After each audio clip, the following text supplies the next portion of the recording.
Every year in Australia, one farm raises 30,000 crocodiles, producing up to 500 tons of exotic meat and skin that can cost as much as $200 per inch.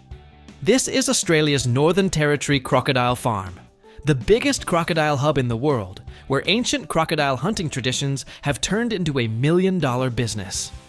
From the tropics of Africa to restaurants in Thailand, people have prized their lean meat and tough skin for centuries. Today, farms are saving species from extinction, while luxury brands craft bags out of them. In this video, we'll dive into how crocodiles became a gold mine and why their tail is a delicacy you've got to try. Stick around till the end. It's going to be a wild ride. In the tropical regions of Africa, Australia, and Southeast Asia, people have long hunted crocodiles as part of their traditional ways of life. Here, crocodiles were eaten as food, and their skin was used to make all sorts of items. Since crocodiles live in places where other meat sources can be tough to come by, their meat became a handy and nutritious option. Crocodile meat was a hit in local cultures across Southeast Asia and Africa because it's low in fat and packed with protein. In particular, crocodile started showing up in restaurants as an exotic dish, especially in countries like Thailand, Vietnam, Australia, and even some Caribbean spots. Crocodile skin has always been super valuable, thanks to its incredible durability and ability to hold up in harsh conditions. It was used for shoes, bags, clothes, and even fancy luxury goods. By the second half of the 20th century, interest in crocodile skin shot up, which sparked a massive hunting boom. So, crocodiles were first killed for their meat potential, but over time, their skin became the real prize. The tradition of hunting and eating crocodile meat shifted from a survival thing to part of food culture and big business. Demand and supply. Those words fueled a huge wipeout of crocodiles, threatening some species with extinction. To meet the demand and protect populations, folks started raising crocodiles on farms. Setting up farms cut down on hunting costs and guaranteed a steady supply of skin and meat. Farmers turned crocodiles into a cash cow since their meat's in demand on the exotic delicacy market. Plus, crocodile meat's seen as a healthy, lean choice with low fat and high protein. Farmers took on the job of breeding and caring for them. This not only saved species, but also helped create tougher, hardier populations. Now, raising crocodiles might not sound like a walk in the park, but these farms have turned into serious moneymakers. Part of the reason? Crocodiles don't need a ton of upkeep and can thrive in pretty specific conditions, surviving and breeding on farms at relatively low cost. Over time, crocodile meat became a go-to delicacy in restaurants and cafes serving exotic eats. The world's biggest crocodile farm is down in Australia. It's called Australia's Northern Territory Crocodile Farm, one of the largest and most famous spots for raising crocodiles. They breed them for commercial use. Think skin, meat, and even tourist attractions. Beyond that, big crocodile farms also pop up in places like Thailand and India. Australia's Northern Territory Crocodile Farm sits on a massive chunk of land, over 2,000 acres, giving them space to house a ton of crocodiles. What do we mean by a ton? They raise about 30,000 crocodiles, mostly the Crocodilus porosus species, one of the biggest and most common types in Australia. The main goal? Harvesting skin for high-end accessories. Crocodile skin from this farm goes into products for luxury brands. Bags, wallets, belts, you name it. It's pricey stuff because of its strength and exclusivity. The price per square inch can range from $50 to $200, depending on the quality. One big piece of the farm is its tourist angle. Visitors can take a tour, checking out the breeding, feeding, and care process for crocodiles. They also run demos where tourists watch how crocodiles react to food and see feeding time up close. Australia's Northern Territory Crocodile Farm is a standout part of Australia's tourism scene, drawing thousands of visitors every year. Crocodiles on the farm can live up to 80 years, though only the ones kept for species preservation make it that long. The farm's one of Australia's top producers of crocodile meat, churning out up to 500 tons a year. These crocs can grow up to 23 feet long, making them some of the biggest reptiles on the planet. The Australian crocodile farm has plans to expand its breeding and processing operations, plus boost tourism with new attractions and beefed up info programs for visitors. These investments keep the industry steady and make the farm even more popular with tourists and producers. The farm starts by setting up conditions as close to nature as possible. Crocodiles live in big ponds or man-made pools, split up by age and size. Females lay eggs in nests they build from plant material and dirt. One clutch can hold 40 to 60 eggs, and in the wild, females guard them fiercely. On farms, though, they collect the eggs and move them to incubators with controlled heat, around 85 to 90 degrees Fahrenheit, and humidity to max out hatchling survival. Usually, a female picks a spot near water where the temperature and moisture are just right for her eggs to develop. Then she digs a hole or piles up plant material, dirt, mud, and sand. Once the eggs are laid, she covers them up and sticks around, guarding the nest from predators. She'll get aggressive if anything threatens it. But on farms, they take the eggs, and after 60 to 90 days, baby crocodiles hatch. At this stage, they're super vulnerable, so they're kept in special tanks with warm water, about 85 degrees Fahrenheit, until they grow stronger. Once the young crocodiles get bigger and more independent, they're moved to roomier ponds, or enclosed pens where they can keep growing. In their first few months, they're fed small fish, insects, bits of meat, and other protein-rich foods. The diet's got to be balanced to speed up growth and strengthen bones. Later on, they add bigger chunks of meat, chicken, beef, and fish. Some farms even use special feed mixes packed with vitamins and minerals. When crocodiles hit a certain size, usually around 6 feet, they might get sorted into groups based on what they're destined for: breeding, skin, or meat. The young crocodiles, the biggest and healthiest ones, are kept in special ponds that mimic their natural habitat. The water's kept at a cozy temperature, around 80 degrees Fahrenheit, and they've got shelters to cut down on stress. Crocodiles meant for breeding get top-notch feed, like fish, poultry, or beef, with added vitamins and minerals to boost growth and fertility. Females hit breeding age at about 10 or 12 years, males a bit later. At that point, they get more space to avoid fights. Then, adult males and females are paired up in special breeding pens where conditions are set for mating. Workers regularly check their health, genetics, and aggression levels to pick the best ones for breeding. Crocodiles raised for skin go through a different cycle than the breeding ones. They usually pick fast growers with smooth skin and low aggression. These guys are raised in special pools with controlled water temps, around 82 degrees Fahrenheit, to speed up growth.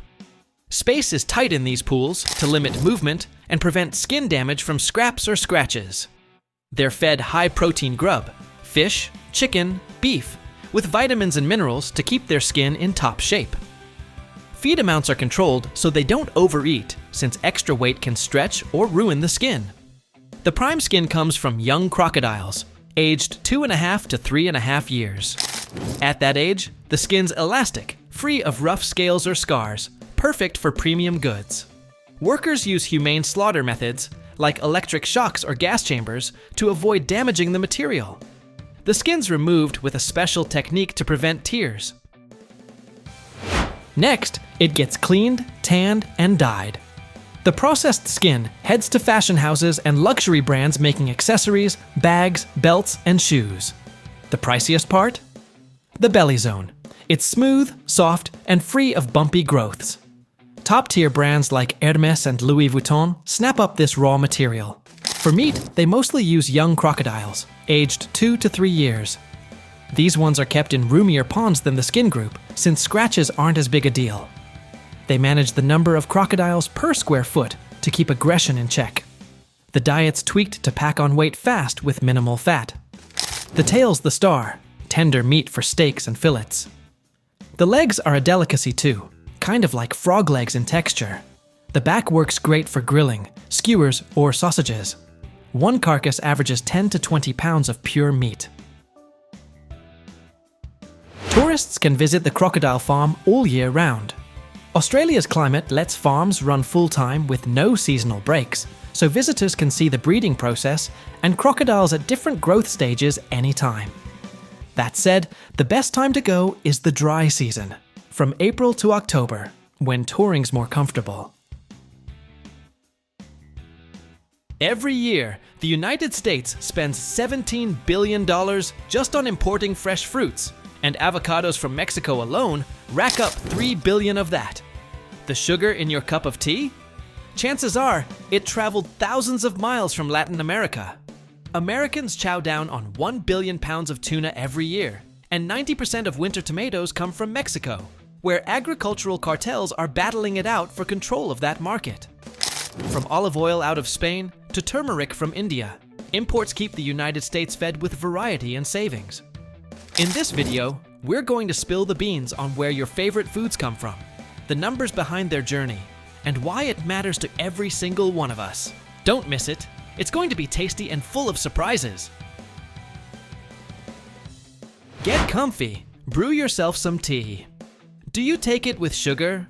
Well, that sugar probably came from another country just for you. Even though the United States produces its own sugar, demand often outstrips supply, making imports a must. The United States is a huge sugar consumer. Plus, producing sugar in some countries is cheaper thanks to better climates and lower costs, which makes importing a smart move. The big players supplying sugar to the United States are countries in Latin America and the Caribbean, especially Mexico, which gets a sweet deal on the American market thanks to the North American Free Trade Agreement. Closing some borders in 2025 wasn't meant to mess with legal trade between the United States and Mexico. Still, it might have slowed down logistics and caused delays in getting goods like sugar across. The European Union is a key supplier of seafood to the United States of America, keeping the American market stocked with all kinds of fish and shellfish. This helps meet demand for seafood in the United States and keeps the supply steady. Spain and Japan are major players when it comes to fresh and frozen tuna for restaurants. Tuna is one of the most popular seafoods in the United States. Americans eat about 1 billion pounds of it a year. That makes the United States one of the world's top tuna consumers. Thailand, Indonesia, and Vietnam are the go-to sources for canned tuna, the most affordable and in-demand option. You'll find it in salads, sandwiches, or just as a quick snack. French oysters and other shellfish are a hit with American eaters too. The Netherlands pitches in with fish shipments to the United States as well. Every year, the United States shells out more than $17 billion just on fresh fruit imports. The biggest supplier? Mexico, covering over 40% of all fruit imports to the United States. Importing means supermarkets can offer a huge variety of fruits no matter the season. Americans eat more mangoes, pineapples, and avocados than they can grow at home. Plus, bringing them in from countries with cheaper labor often beats growing them domestically. Take avocados. Mexico supplies over 90% of the avocados imported to the United States. Each year, Mexican farmers ship over 2,640,000 pounds of avocados to the American market, worth about $3 billion. Most of those avocados come from Michoacan, where the climate's just perfect for growing them. Every year, the United States imports over 880,000 pounds of olive oil, costing around $1,500 million. Demand's climbing thanks to the Mediterranean diet craze and the push for healthy eating. Drop a comment below. Do you go for healthy eating too? Meanwhile, American producers, mostly in California, are trying to ramp up their own olive oil output, but it's still a drop in the bucket compared to Europe. Spain leads the pack, supplying over 40% of the olive oil imported to the United States. Spanish oil's a favorite for its quality and decent price. Italy, which used to rule the American market, now sits in second place with about 30% of imports. Greece and Tunisia are stepping up too, especially in the premium oil game. The most popular cheese in the United States? Mozzarella. It makes up about a third of all cheese eaten here, thanks to being the star of pizza, one of America's favorite foods. Cheddar's a close second, showing up in sandwiches, burgers, and mac and cheese. The United States churns out over 13,200,000 pounds of cheese a year, but it still imports premium kinds too. Top suppliers include Italy, France, the Netherlands, Switzerland, and Spain. Each year, the United States brings in over 352,000 pounds of cheese, worth about $1,500 million. Most of it ends up in restaurants and gourmet shops since real European cheeses cost a pretty penny here due to tariffs and shipping. Parmesan's a big name and a fan favorite in the United States. The country imports over 22,000 pounds of it yearly, though a lot gets used pre-grated. The real Parmigiano Reggiano is pricey, so the local knockoff, Parmesan, made with simpler methods, is way more popular. 70% of tomato imports come from Mexico. Mexico supplies nearly 100% of the fresh winter tomatoes in the United States since its climate lets them grow year-round, while American production tanks in the cold months. US farmers grumble about cheap Mexican tomato imports, and trade spats between the two countries have flared up more than once. Most of those tomatoes roll in through Florida, but they compete hard with local ones, putting political heat on the US government to cap imports. Texas border crossings handle millions of tomato crates every year. For example, over 50,000 trucks loaded with tomatoes pass through Laredo alone annually. Mexico sends over tons of cherry and Roma tomatoes, loved by Americans for their sweetness and cooking convenience. Oh, and in Mexico, powerful agricultural cartels run the tomato show, sometimes sparking criminal showdowns over market control. Canada's the third biggest food supplier to the United States, trailing only Mexico and the European Union. What do you think? Could we lose such a major importer anytime soon? Key categories include meat, grains, dairy, fish, and veggies. Canadian pork exports to the United States top $2 billion a year. Canada's also a big beef supplier, especially after mad cow disease caused some hiccups. But chicken? Nope, Canada's not sending that over. A bird flu outbreak wiped out poultry and slashed egg supplies big time too. Being right next door, Canada cuts down on shipping costs for the United States. Plus, their quality standards match what the American market demands. China sends a hefty chunk of food to the United States, though it's a smaller slice of their imports compared to electronics or clothes. China's a top seafood supplier, especially tilapia, shrimp, cod, and canned fish. It's also the world's biggest garlic grower, and a lot of that heads to the United States. Then there's green tea, black tea, and honey coming over too. Americans love Chinese rice noodles, sweet potato vermicelli, and wheat noodles. Demand for Asian foods has shot up over the last few decades, thanks to Asian restaurants, street food, and the healthy eating trend. Rice and sweet potato noodle consumption in the United States is up 20% in the last 10 years, driven by the gluten-free craze. The United States is one of the biggest importers of Indian spices. Top picks include turmeric, cardamom, cumin, coriander, chili pepper, and cloves.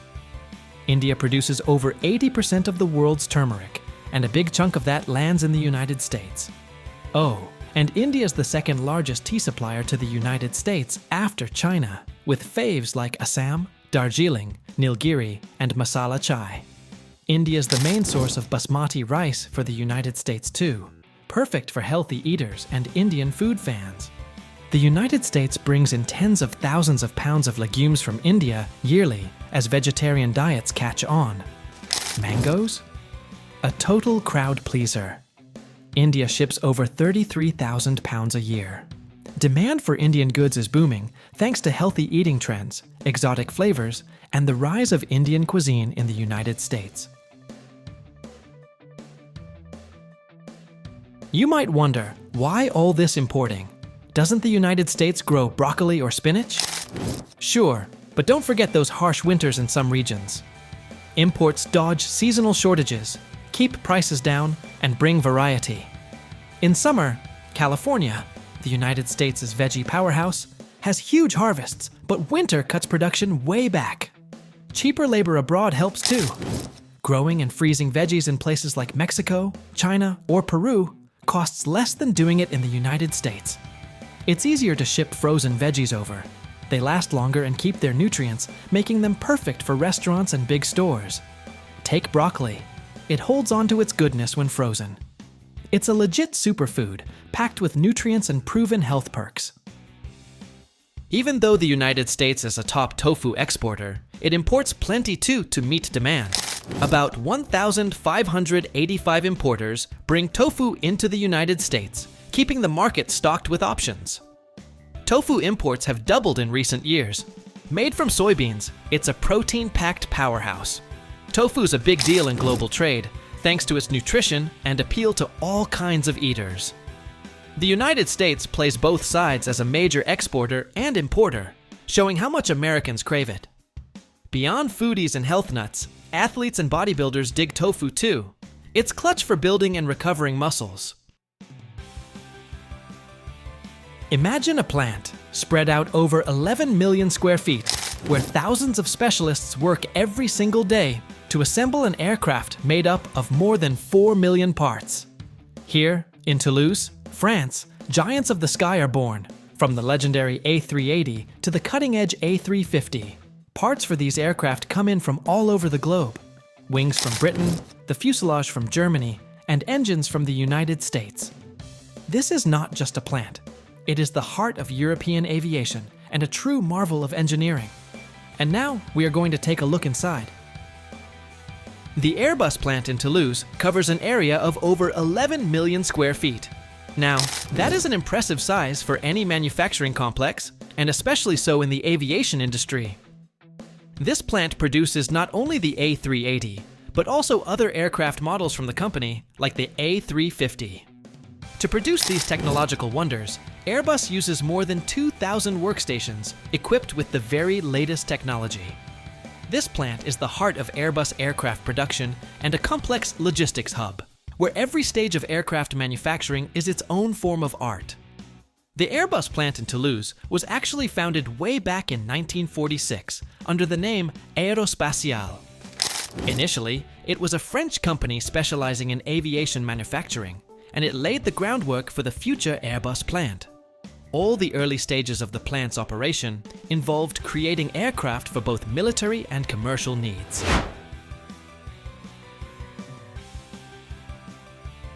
The Toulouse plant was strategically chosen for its location, which provided convenient access to transportation and logistics routes within France and across Europe. Originally, the plant focused on developing smaller aircraft, but over time, it expanded its capacity and implemented new technologies to produce large passenger aircraft. In 1970, the company Airbus Industry was established, a consortium that brought together 4 major European aviation companies: Aerospatiale from France, Deutsche Airbus from Germany, Construcciones Aeronauticas from Spain, and Air Italia from Italy. From that point on, the history of the Toulouse plant became closely linked with the development of the aviation industry in Europe. This is where the production process for Airbus aircraft began. Aircraft that would become significant competitors to giants like Boeing. Over the following decades, the Toulouse plant expanded multiple times as aircraft production really picked up speed. In the late 1980s and early 1990s, the plant became the main hub for producing aircraft like the Airbus A300, the first certified wide-body aircraft, and the A320, one of the most popular aircraft in the history of civil aviation.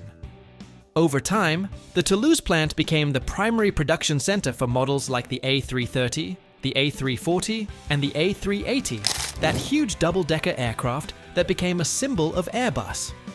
In the 2000s, the Toulouse plant underwent major changes and modernization to handle the production of newer models, like the A350, which was introduced to the market in 2013. For this purpose, new assembly halls were built at the plant, including large facilities for assembly and testing, along with new automation systems to boost production efficiency and precision. Manufacturing the Airbus A380 is such a complex and detailed process that it requires innovative methods and technologies for its assembly. Just imagine, each aircraft produced at the plant consists of over 4 million individual parts. These parts are supplied from all around the world, from China to the United States. For example, the main fuselage components come from Germany, the wings from Great Britain, and the tail section from Spain. That is right, the Toulouse plant primarily handles the final assembly of the aircraft. This is standard practice for major aircraft manufacturers. Major engine manufacturers, like General Electric and Pratt & Whitney, supply the powerful jet engines for Airbus aircraft. Additionally, various aviation systems and components arrive from the United States. China is a key supplier of various metal parts, plastic components, and other materials for the aviation industry. Furthermore, Chinese companies provide certain aerodynamic parts. Other parts, including structural elements and fuselage details, are supplied by various European countries, such as Germany, Italy, Spain, and Great Britain. Well-known Canadian companies, like Bombardier, also supply components for different Airbus models, notably for the A220. After being manufactured, these parts are transported to the plant in Toulouse, where they are assembled into a single, complete unit. This often takes several weeks, and the large components are transported using specialized methods, like ships or air transport. The Airbus plant in Toulouse covers an area of 11 million square feet. It is one of the largest aviation manufacturing sites in the world.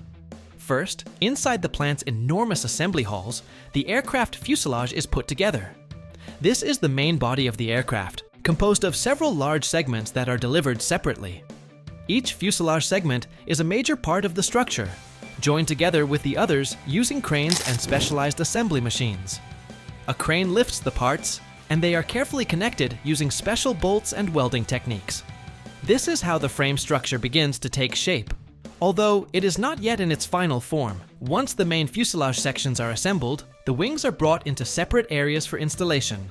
These wings are heavy, and their installation also involves the use of hydraulic cranes.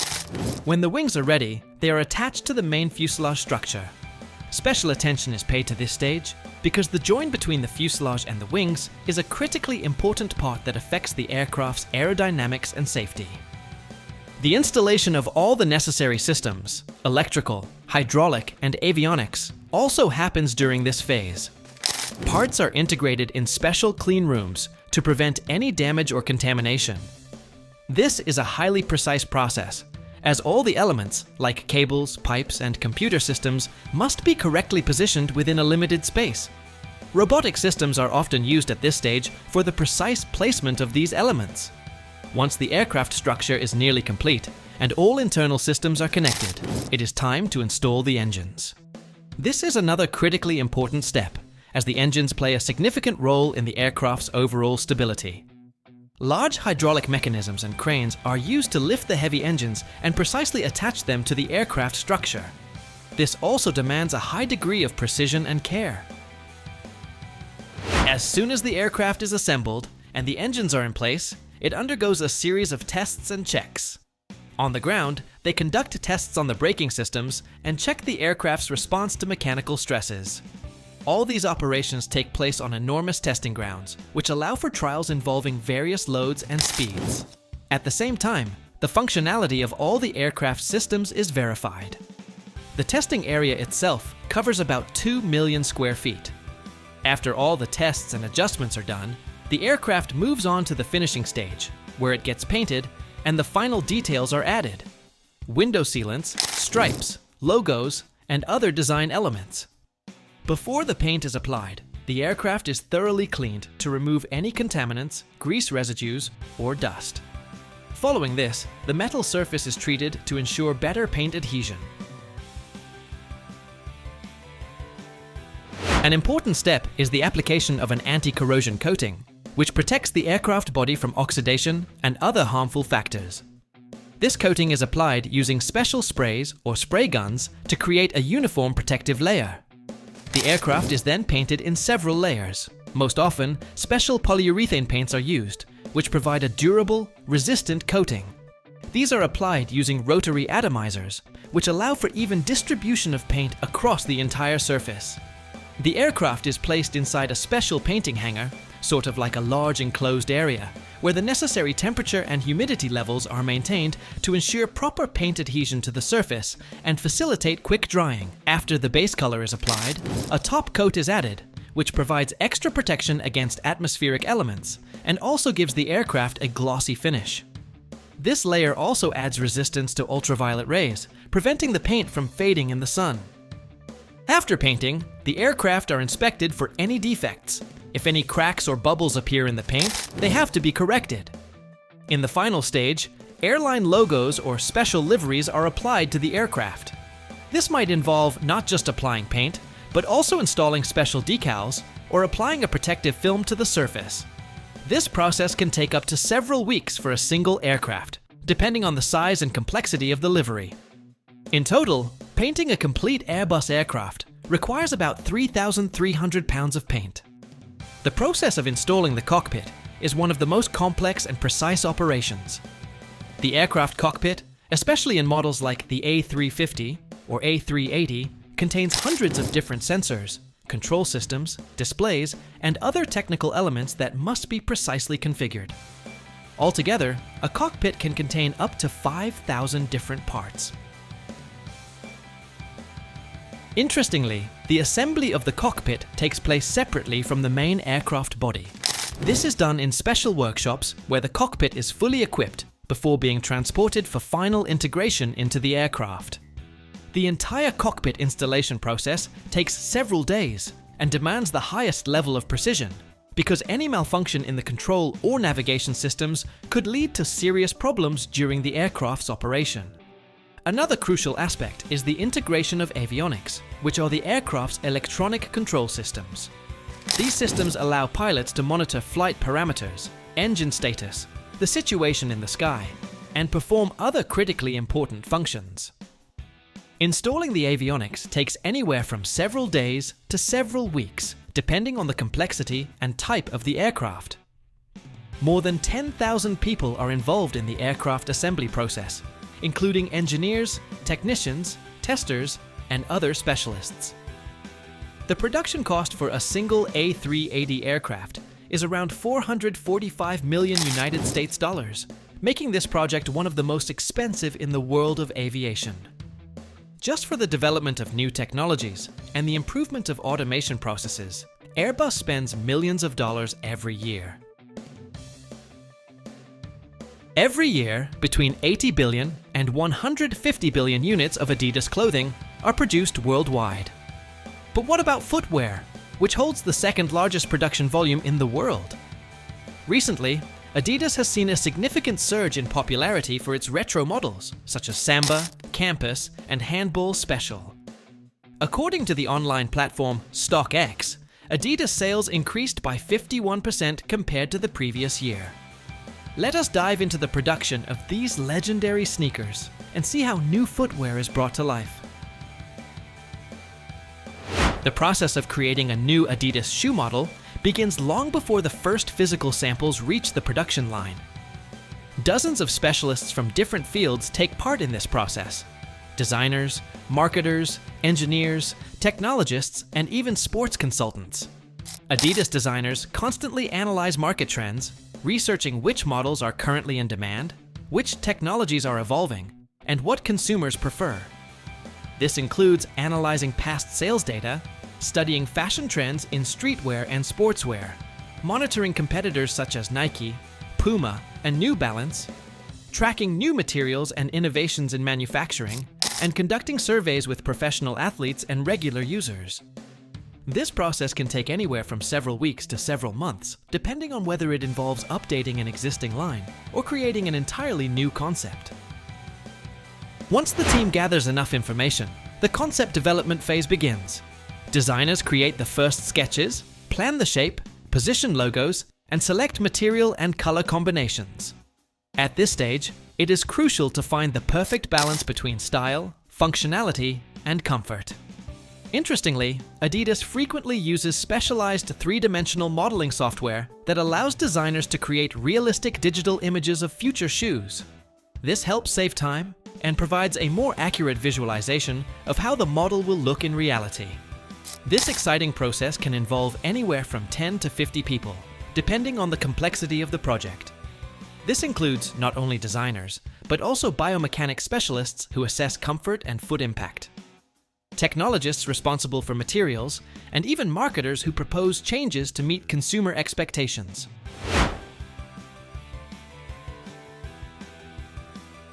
Designers may suggest a stylish solution, but if it is uncomfortable or does not meet technical requirements, such as weight, material durability, or breathability, it must be revised.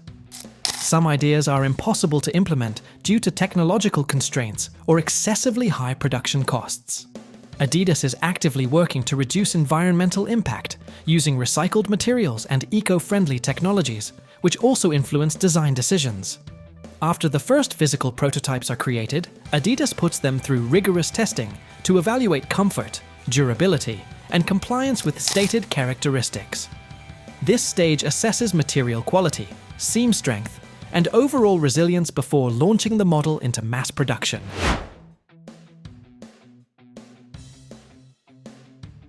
Shoes are placed in specialized machines that simulate walking or running through thousands of cycles to test the wear resistance of the sole and upper materials.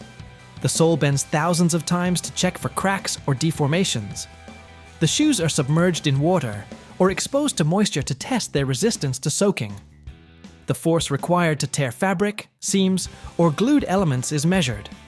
Adidas employs robotic systems that replicate real-life usage conditions. Special robots simulate foot movements during running, jumping, and sharp turns. Shoes are subjected to extreme temperatures to assess material behavior. Shock absorption and impact resistance are analyzed using sensor platforms.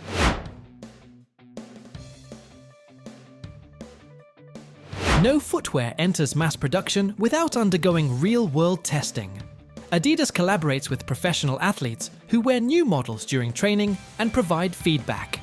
Key testing aspects include comfort during running, jumping, and prolonged wear, foot and ankle support, breathability, and adaptation to different surfaces such as asphalt, grass, and hardwood floors.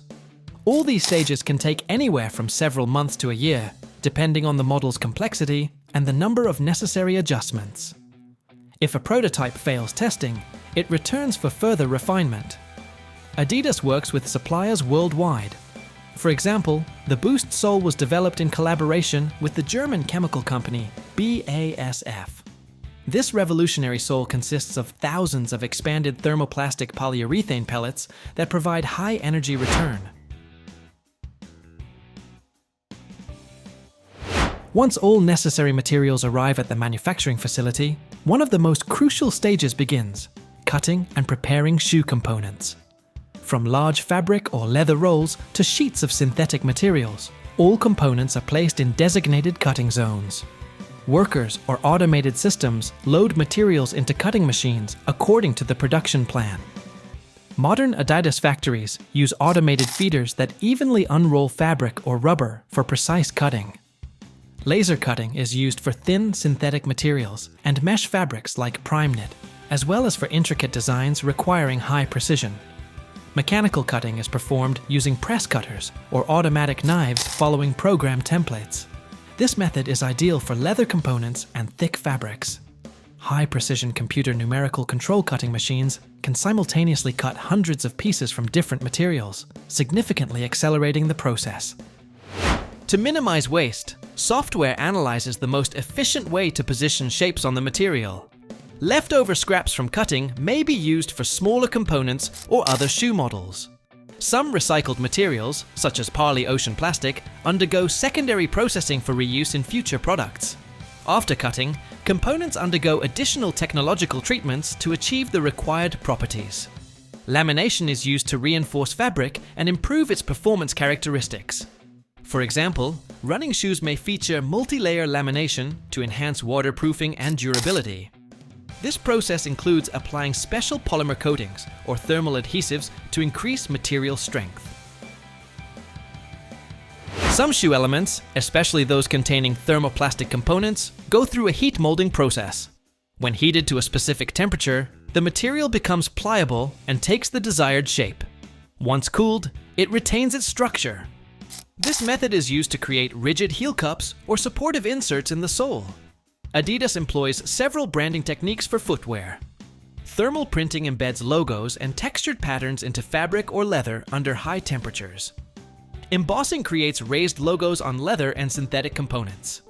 Embroidery is used on textile models, such as the Stan Smith series. Reflective coatings enhance visibility in low-light conditions. Right now, take a closer look at your sneakers and comment on which branding method was used on them. Cutting takes anywhere from several minutes to an hour, depending on model complexity and materials used. Component preparation, including lamination, heat treatment, and logo application, can take several hours to a full day, as some steps require drying or curing time. Can you believe how much time goes into something that seems so simple? Incredible. The entire process is automated, but key stages involve operators who monitor quality and make adjustments. Adidas is currently experimenting with three-dimensional printing of shoe components, which could revolutionize cutting processes. Laser cutting also enables the creation of complex ventilation holes in shoes without additional stitching. Using laminated materials improves waterproofing without increasing shoe weight. After completing all preparatory stages, the finished components move to the next critical phase, sewing and shoe assembly, where they begin to take their final shape. Sewing machines join individual shoe upper parts, ensuring durability and a polished aesthetic. Adidas production lines use specialized automated sewing machines that operate at high speed and run continuously for extended periods. These machines execute various stitch patterns with precision, ensuring both strength and clean seams. As materials pass through multi-step mechanisms, needles create perfectly aligned stitches that form even and neat seams, enhancing shoe durability and longevity. Once all upper shoe parts are combined into a unified structure, the machine completes the final touches, reinforcing stitches, securing details, and performing quality control. Every component is perfectly aligned and interconnected. As a result, nearly finished footwear emerges, transformed into a functional and stylish product through a blend of mechanical precision and human craftsmanship. Some models feature seamless technology to enhance comfort and reduce weight. Soles are formed by molding material under high pressure to achieve the required shape and properties. Once the upper shoe parts are stitched together, the next step is attaching them to the sole. High-quality adhesives are applied to specially prepared surfaces. These adhesives create a secure bond between components, preventing detachment during wear. Next, shoes pass through a conveyor system, where each pair enters specialized pressing machines. These machines use high pressure and temperature to tightly fuse the sole and upper, ensuring a strong bond. The conveyor smoothly moves each pair through multiple stages, from adhesive application to pressing, undergoing a series of heating and cooling cycles to finalize the adhesion process, making the shoes durable and ready for further stages. Every single year, more than 170 million old refrigerators are disposed of throughout the world. However, what actually happens to them once they disappear from our kitchens? Refrigerants that can damage the ozone layer, hundreds of pounds of metal, plastic, and even precious metals all require specialized processing. Did you know that old refrigerators contain gold, silver, and copper that can all be given a second life? And some models are even sold to poorer countries instead of being recycled. Please stay with us to see how junk is turned into a resource and discover who is making millions of dollars in the process. In the United States of America, there are several ways old refrigerators are collected for disposal, ensuring safe and environmentally responsible recycling.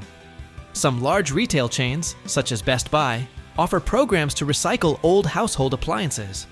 When you purchase a new refrigerator, they can take the old one away for further recycling. These programs often come with restrictions, for example, no more than 3 appliances per day from a single household. There are a few reasons for limits on how many appliances can be recycled. The first reason is logistics and the burden on the system, since recycling centers have limited capacity. If everyone could drop off any number of appliances, the collection and recycling processes could become overloaded. These programs are also intended for individual consumers, not for businesses or resellers. The limits also prevent hauling companies from making free use of disposal services. The third reason concerns cost optimization. In many cases, recycling is subsidized by the government or by private companies. The restrictions help control expenses and distribute resources evenly. The final reason is environmental responsibility. These programs often encourage people to switch to energy-efficient devices rather than simply throwing away large quantities of appliances. It is a kind of balance between convenience for consumers and the operational efficiency of the recycling centers.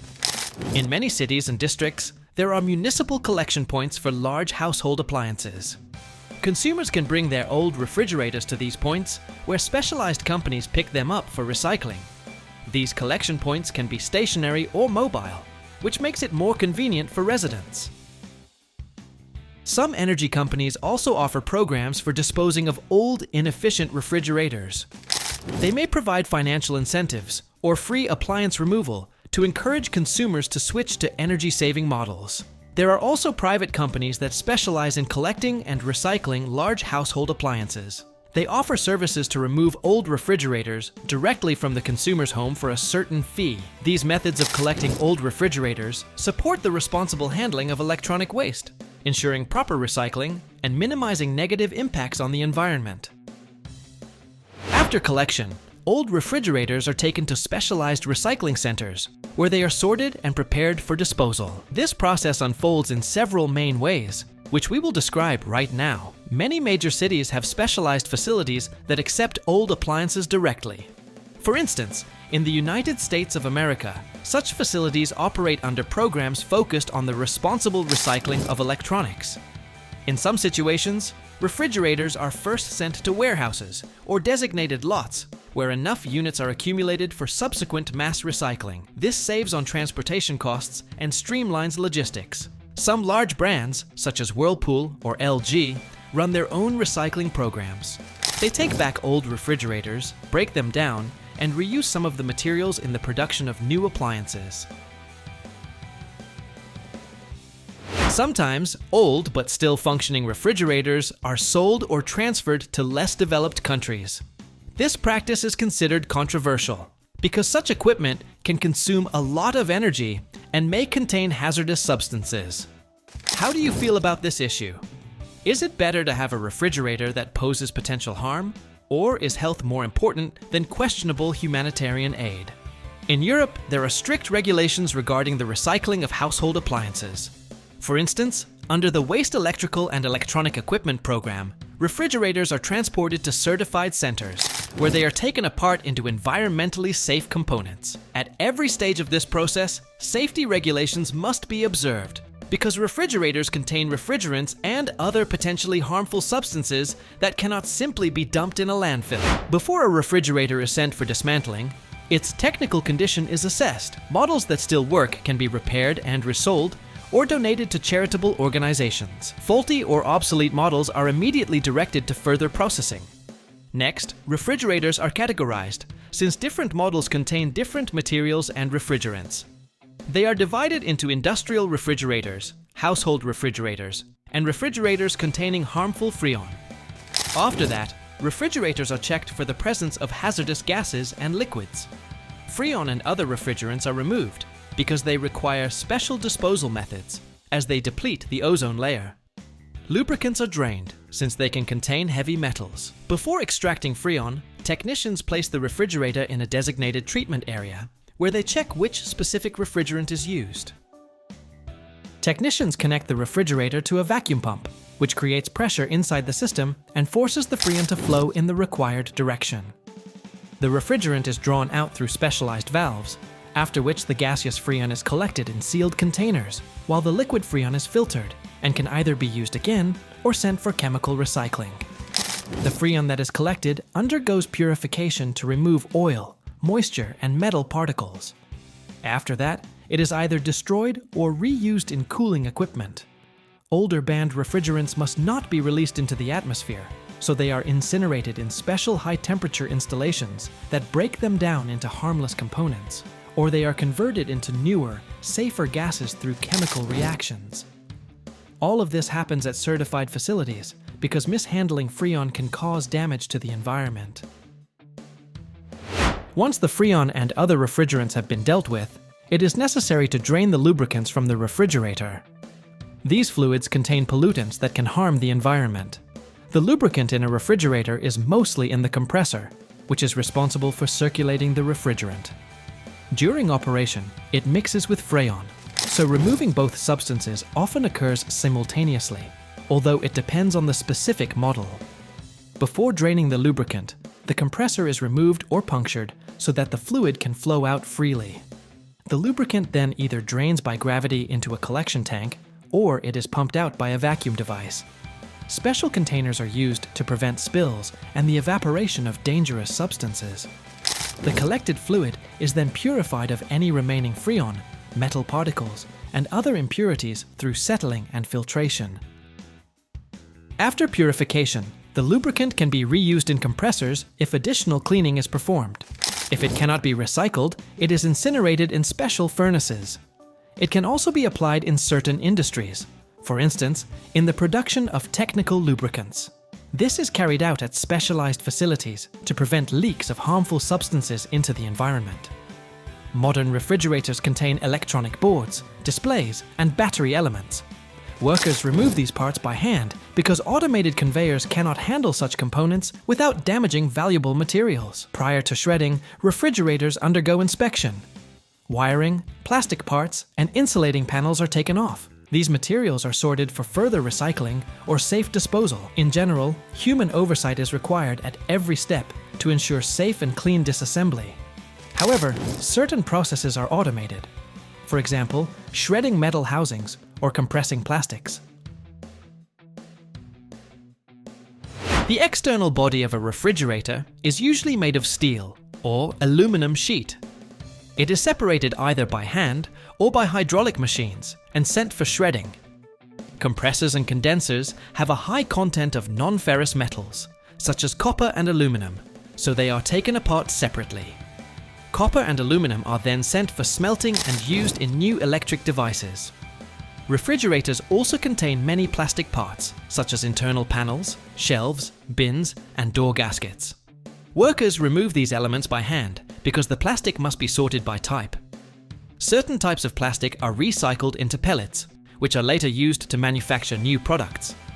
Some refrigerator models feature glass shelves or glass doors in display-style refrigerators. This glass is removed manually, sorted by quality, and sent for remelting. Modern refrigerators include control boards, displays, wiring, and batteries. Electronic parts are taken out and transferred to specialized facilities for extracting precious metals like gold, silver, and palladium. Most refrigerators have foam polyurethane or polystyrene foam as insulation. It is removed or shredded, and some of that material can be used as filler in construction or for manufacturing new insulation. Metals go to metallurgical plants. Plastics are compressed into briquettes and sent to recycling facilities. First, the plastic parts, meaning bins, shelves, and outer components, are placed into special shredders. Inside these machines, blades or rotary cutters chop the plastic into tiny pieces no more than 2 inches in size. Next, the plastic fragments are washed in water baths to remove dust, adhesive residue, labels, and other impurities.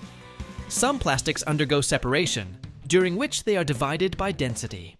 For example, lighter polymers float to the surface, while heavier ones sink to the bottom.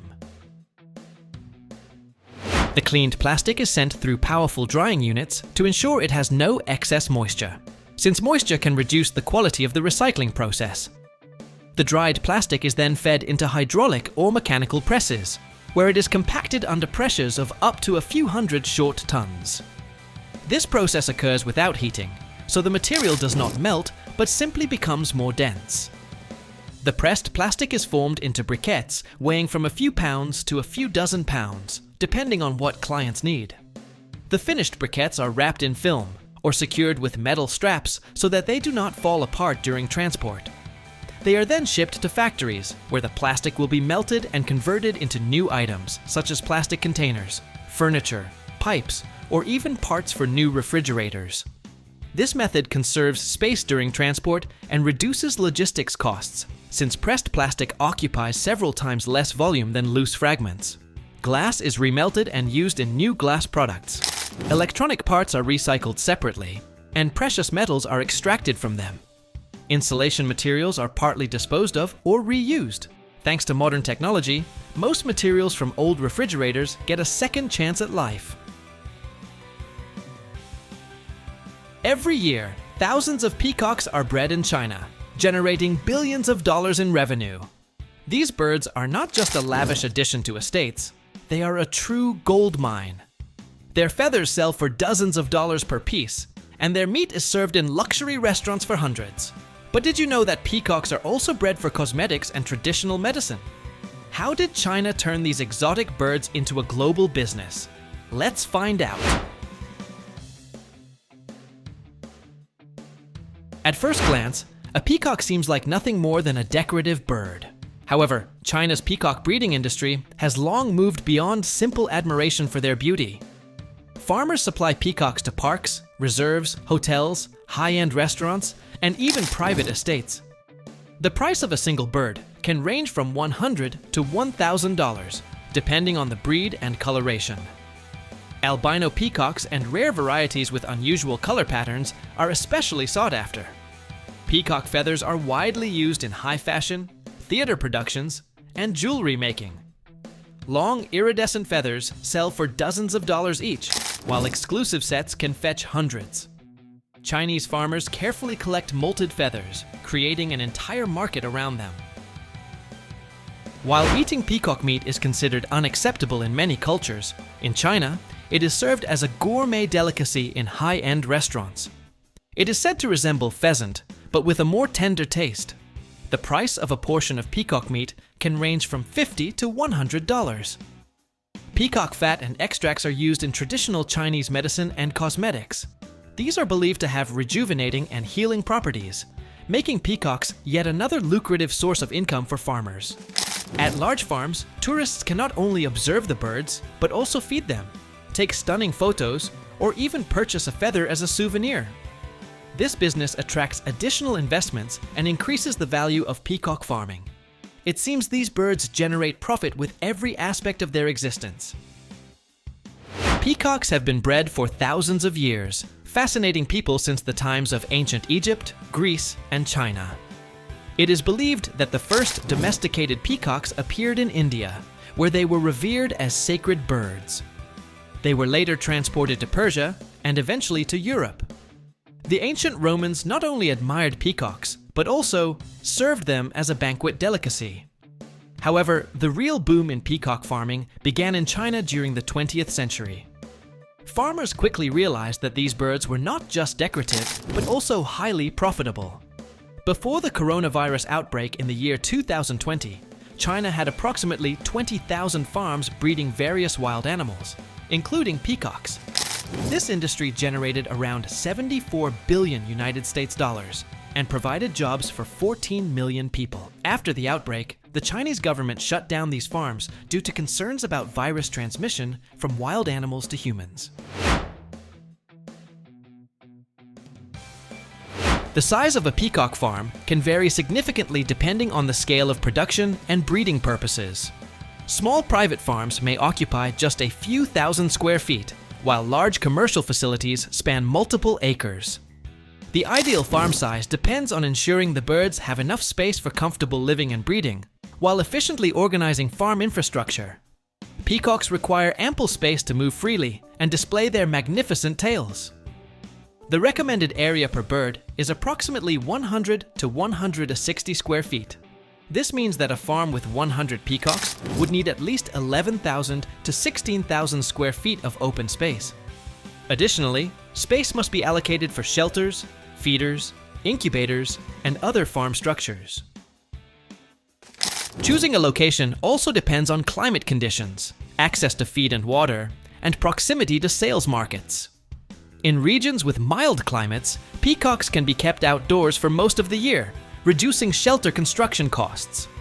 However, in areas with cold winters, farmers must provide heated enclosures, increasing the farm's overall footprint. Everything starts with eggs.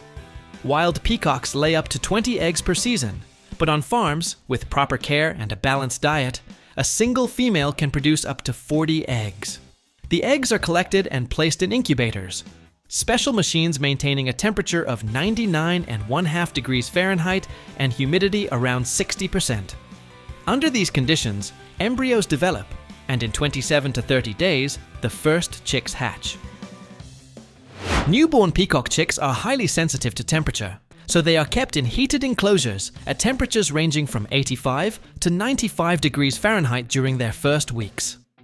They are fed finely chopped boiled eggs, millet, and special protein, and vitamin-rich feeds.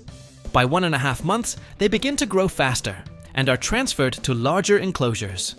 It is crucial to provide at least 3 square feet per bird. Otherwise, they may start competing for space and food. Peacocks grow slowly. It takes 2 to 3 years for them to reach their full size and develop their spectacular plumage. During this time, farmers carefully monitor their diet, living conditions, and health. The birds are fed grain mixtures, greens, insects, and protein supplements. An adult peacock consumes slightly more than 1 pound of feed per day. Although peacocks are quite resilient, they can suffer from viral and bacterial infections. Farmers vaccinate them and conduct regular feather inspections. Checking feather quality is a crucial aspect of peacock care, especially on farms where they are bred for sale or decorative purposes.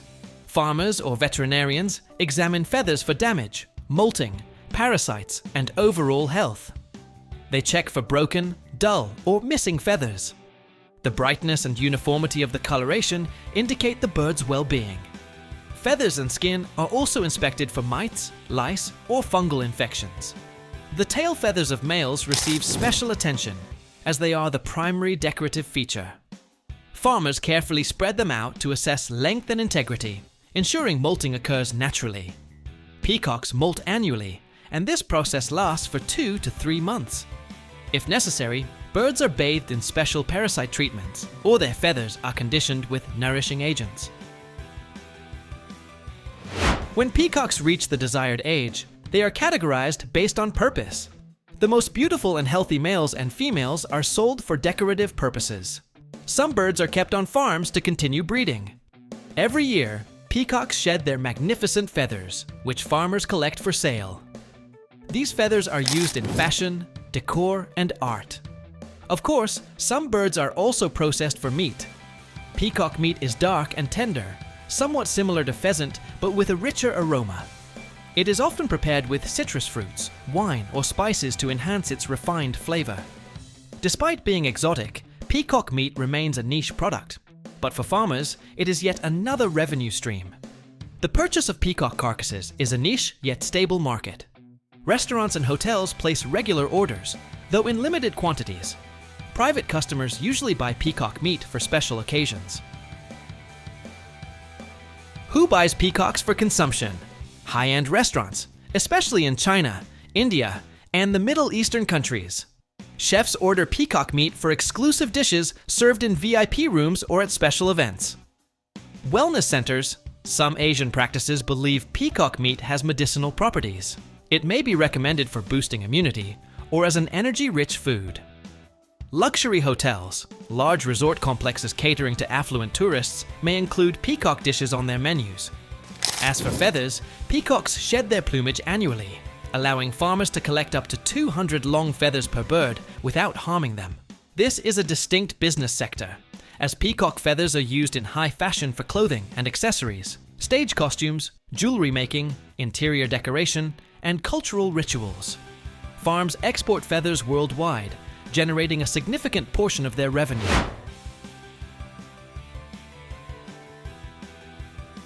Peacocks are sold through zoological farms, online stores, and specialized auctions.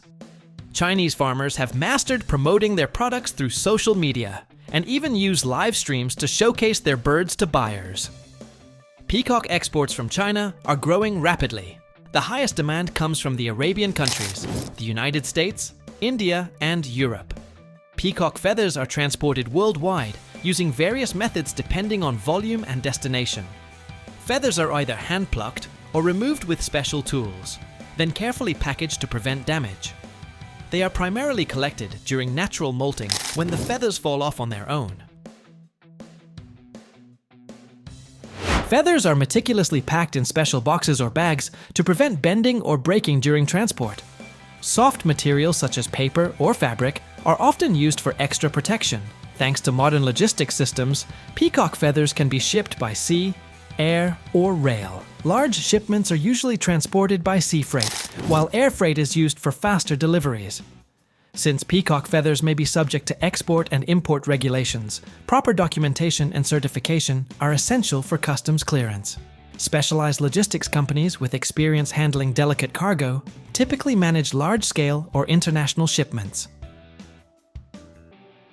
Every single year in the United States, millions of cucumbers are pickled, and it is truly an artistic process. Have you ever stopped to think about how exactly that happens? All those jars of cucumbers lining the supermarket shelves, from the very first to the very last, have been harvested, processed, packed, and delivered, so they can end up right in your hands. So, let us peek behind the scenes together and discover how a full-cycle plant carries out this remarkable process.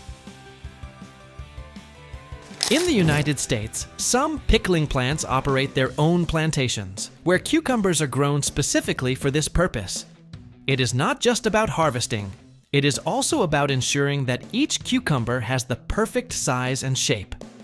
This is no accident.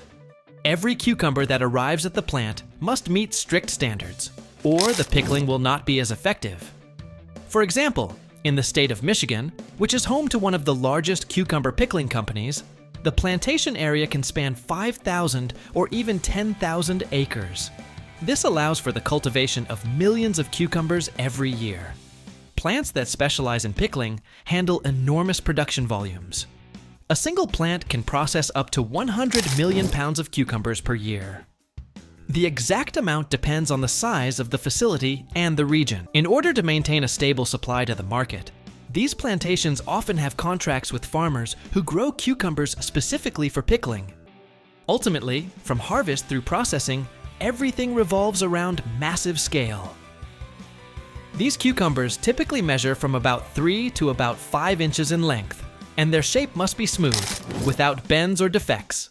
This is important, since crooked or overly large cucumbers will not only look unappealing on store shelves, but can also harm other produce during processing, affecting the overall shelf life. Various technologies are employed on these plantations to ensure uniform cucumber size. For instance, they rely on controlled growing conditions, proper temperature, irrigation, and fertilizers, and row-based planting to avoid excessive competition among the plants. Additionally, automated sorting systems examine each cucumber to confirm it meets the required standards. This makes it possible to remove all imperfect specimens before they ever make it to the pickling stage. Full-cycle pickling plants are not just simple production sites where someone takes a jar and fills it with cucumbers. Rather, they are large-scale complexes in which everything, from gathering the cucumbers, through cleaning them, to packaging and labeling, is done under one roof. Picture vast areas that include not only production lines, but also specialized storage chambers for fresh vegetables, which must remain in pristine condition right up to the moment of pickling. Furthermore, such plants usually have laboratories to monitor product quality at every step. Hence, even when you buy a jar of cucumbers, you can be sure the production process has undergone rigorous scrutiny. As you can see, it is more than just a jar on a shelf. It is the end result of an entire industry that works at every level. The process of harvesting cucumbers on these specialized plantations is quite a spectacle, bringing together manual work and high-level technology. Initially, workers go into the field with baskets or special containers for collecting cucumbers. It is a delicate job because every single cucumber must be plucked by hand so the other plants are not damaged. In the past, harvesting was almost entirely manual. But as technology has advanced, more mechanical methods have been introduced. Nonetheless, workers still check each piece for ripeness and shape. On larger plantations, machines are frequently used to gather cucumbers. These machines feature special drums or vibratory mechanisms designed to collect the cucumbers without harming them. They move along the rows, carefully picking the produce. Although mechanical harvesting is faster, it requires constant supervision to minimize damage.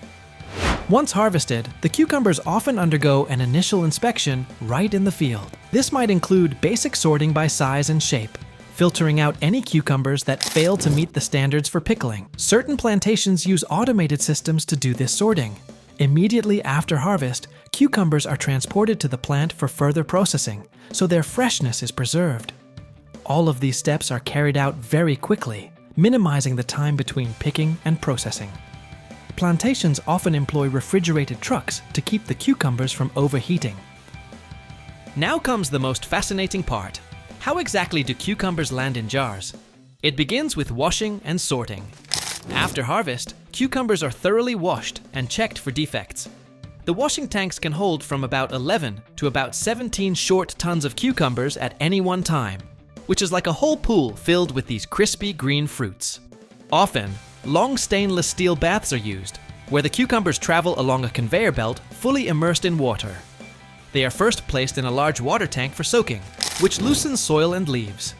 Air bubbles are introduced into the water to gently shake the cucumbers, removing dirt in a way that mimics the gentle motion of a natural stream. This helps avoid mechanical damage.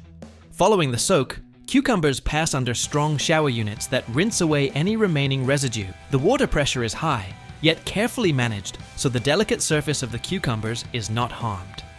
Afterward, they roll across rows of soft rotating brushes, which remove any fine bits of dirt and give the cucumbers a clean, market-ready appearance. Clean cucumbers undergo a final check. Either cameras or employees examine their condition, looking for any defects, rot, or damage. The water used for washing is circulated through multiple rounds of purification and filtration. Many plants feature systems for reusing water, thereby reducing environmental impact. Only the best cucumbers move on to the next stage: slicing, pickling, and packing into jars. The pickling solution is not merely vinegar mixed with water. It is a carefully formulated combination of various spices, salt, and sugar that yields the cucumber's distinctive taste. Here too, there are secrets. The solution is prepared according to an exact formula specifying the precise amount of each ingredient. Following the washing stage, cucumbers travel by conveyor belt toward the slicing machines. Before slicing, they pass through a laser scanning system that measures their length and shape, ensuring uniform pieces. The slicing itself is performed by rotating stainless steel blades that spin at more than 300 revolutions per minute. The machine can be set for different slicing styles: rounds, strips, or halves, depending on the type of pickles being produced. In 1 minute, a single line can slice and prepare for pickling over 1,100 pounds of cucumbers. The cucumbers then proceed into a large tank, where they are evenly bathed in a hot pickling solution. The makeup of this solution can vary, but it generally includes water, vinegar, salt, sugar, and spices. Special nozzles guarantee thorough distribution of the liquid among all the cucumbers. The cucumbers advance to a specialized conveyor system where robotic manipulators precisely fill each jar. The nozzles measure out the exact amount of pickling solution for every jar. In the final stage, jars pass beneath a presser, which applies lids and hermetically seals them. One production line can handle up to 300 jars per minute. The accuracy of dispensing the pickling solution is calibrated down to the milliliter, ensuring no jar is overfilled. The pickling solution is drawn from dedicated reservoirs through a network of pipes that maintain a constant temperature of around 200 degrees Fahrenheit, thereby sterilizing the jars and prolonging shelf life. Any leftover solution returns to the reservoirs for reuse, which reduces costs. After each recipe change, the equipment automatically undergoes a hot water and steam rinse, ensuring everything remains pristine. Lids come in from a dedicated feeder system, where they are oriented and sent out precisely in sync with the jars on the conveyor. The lids are pressed firmly onto the top of each jar so that an airtight seal is achieved. The lid temperature can be kept at up to about 160 degrees Fahrenheit to aid in forming a secure seal. Sealed jars then move on to a separate conveyor, where labeling is done automatically. 600 labels can be applied per minute. Laser or thermal inkjet printers mark the expiration date and batch number directly on the label or lid. Cameras check label quality, and if any jar has a crooked or missing label, it is automatically diverted for another labeling cycle. In a single 8-hour shift, the plant can seal and label over 192,000 jars. Why are these pickles so delicious and always fresh tasting? Here is the key. Every step, from selection and growing to processing and packaging, is focused on preserving the natural taste of the cucumber while making the product both safe and flavorful for you. Everything is conducted in a manner that ensures efficiency and upholds the strictest quality standards. Thus, in this process, which is driven not only by technological innovation, but also by genuine passion and skill, you can witness true artistry. Each step, from planting the cucumbers to pickling them, deserves special attention. Indeed, even the way the jar looks on the shelf stems from the dedicated work of many individuals who keep refining this process day by day.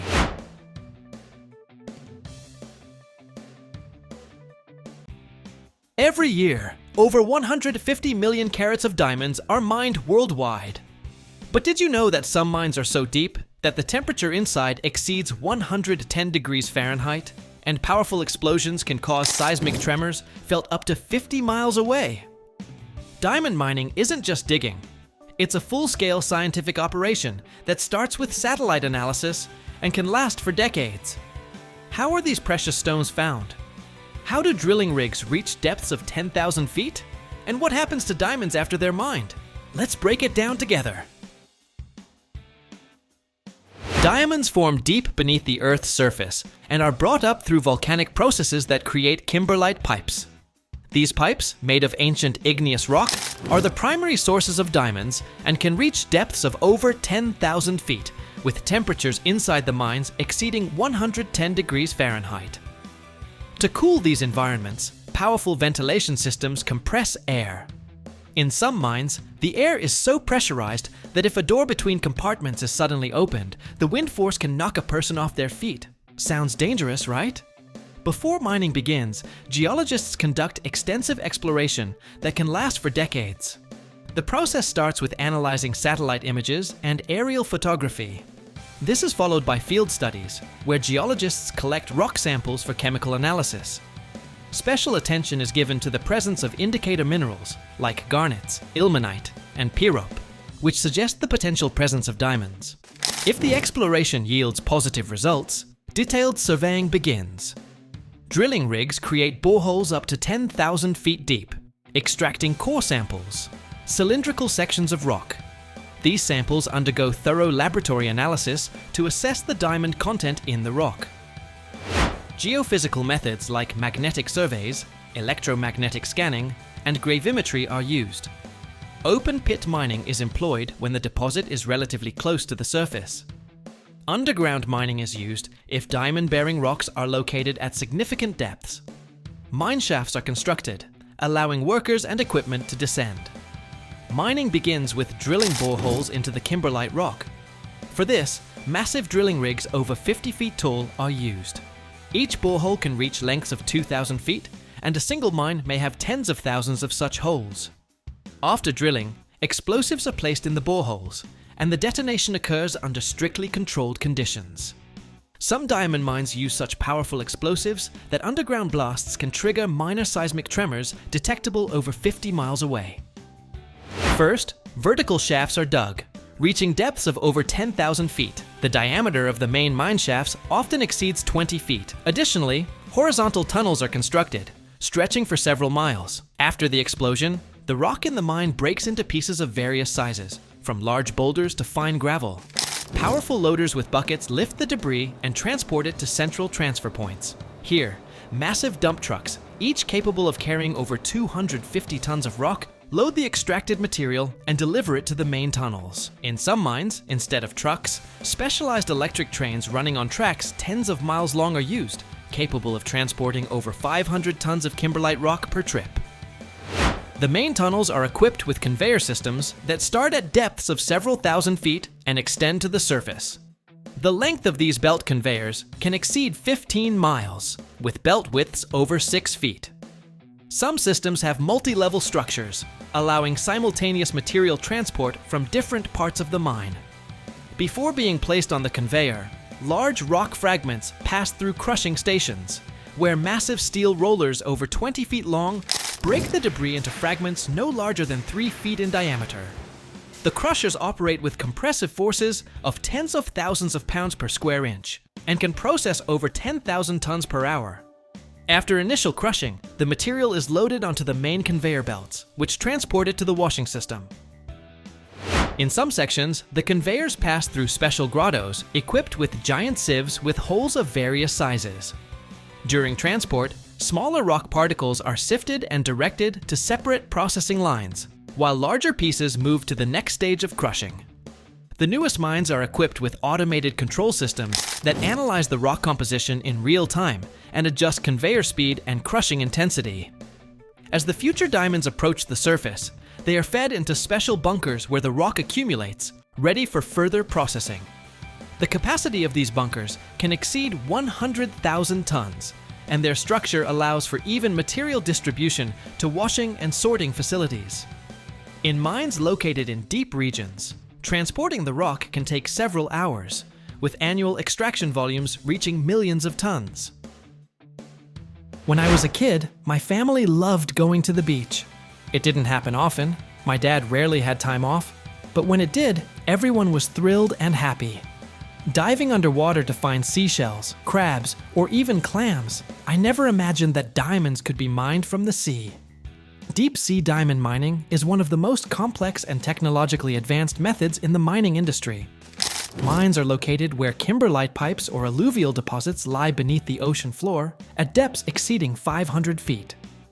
Geologists begin by conducting surveys using underwater drilling rigs. These rigs are stationed on specialized offshore platforms or vessels equipped with computerized navigation systems for precise positioning over potential deposits.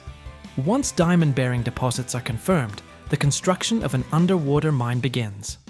This is a complex process involving the creation of sealed tunnels or the use of massive drilling capsules operating under high pressure.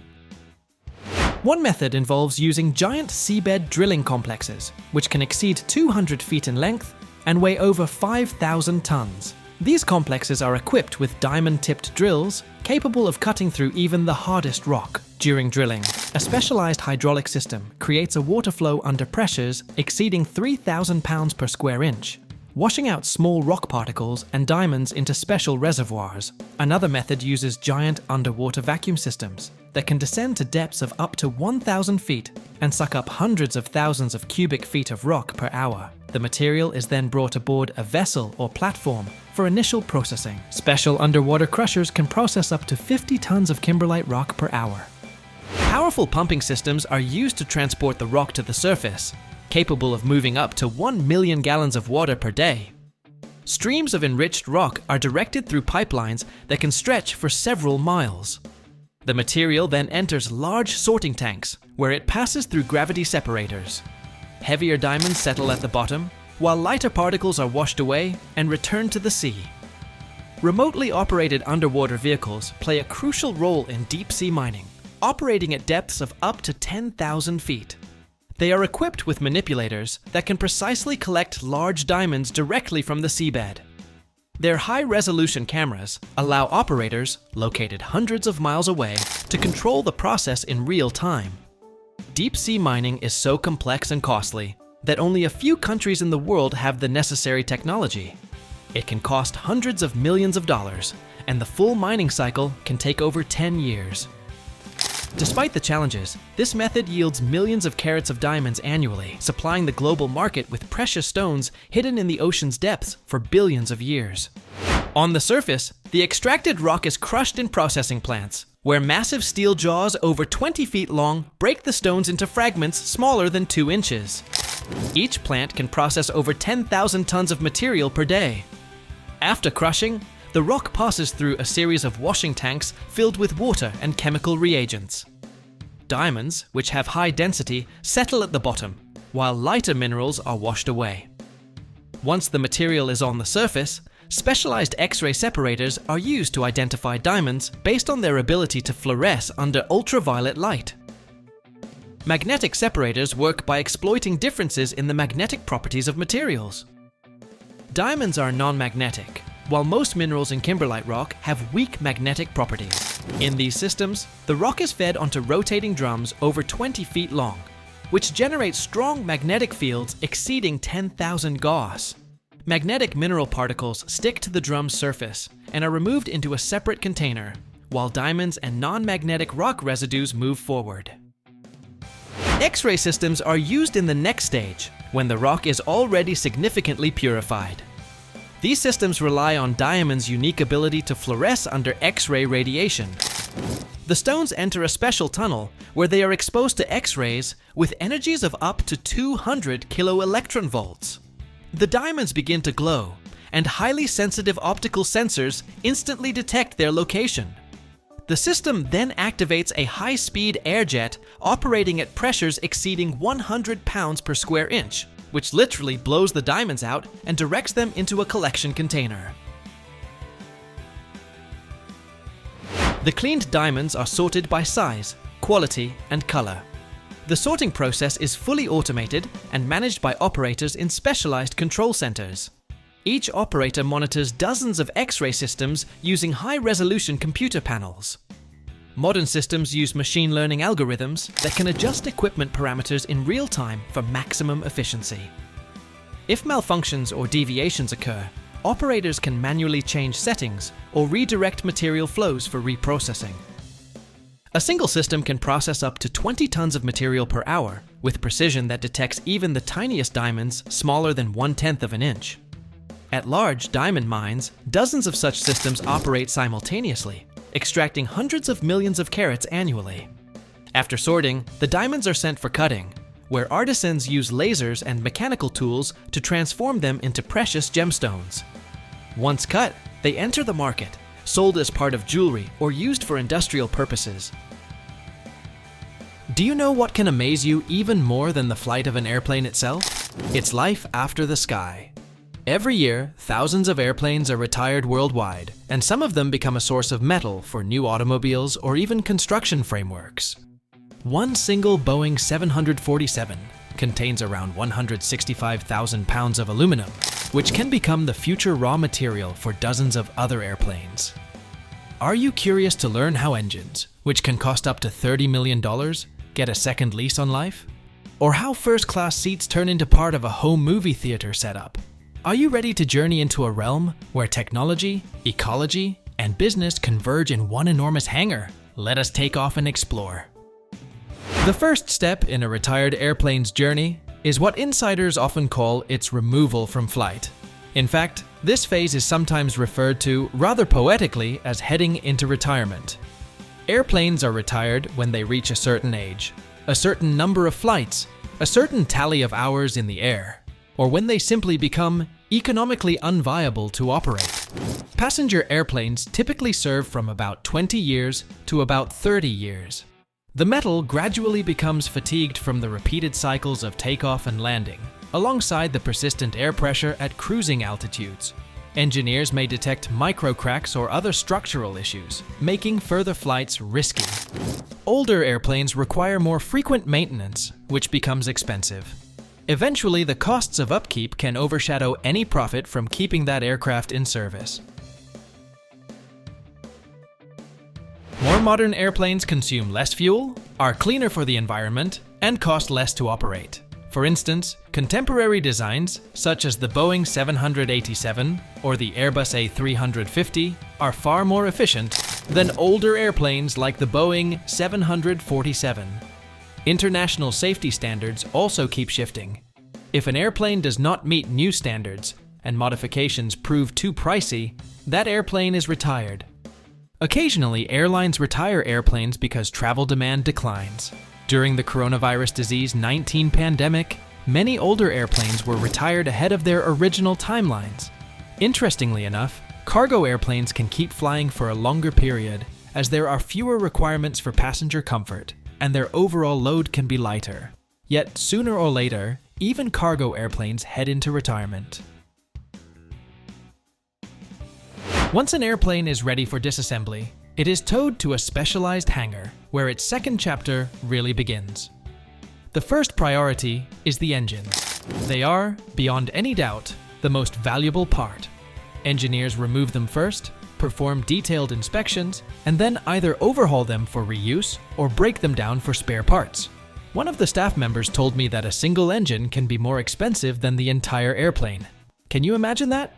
The process starts with engineers reviewing the documentation for both the airplane and the engine. They want to know its overall condition, its servicing history, and whether any special precautions are needed. All fuel, hydraulic fluid, and lubrication systems in the engine are de-energized, with every liquid drained. This step is crucial, since even small amounts of leftover fuel or oil can be a fire hazard. The engine is linked to the airplane by dozens of cables, pipes, and mechanical connections. One at a time, engineers disconnect the electronics, hydraulic lines, and ventilation and cooling systems. All connectors are labeled so that they can be quickly identified whenever the engine is inspected or installed on a different airplane. The cowling is the protective shell around the engine. It is taken off to reach the main components underneath. This cowling is removed very carefully and often sent away on its own for inspection or repair. Engines can weigh several thousand pounds, so they must be firmly supported before removal. Specialized lifting platforms or cranes are used to ensure the engine remains undamaged during detachment.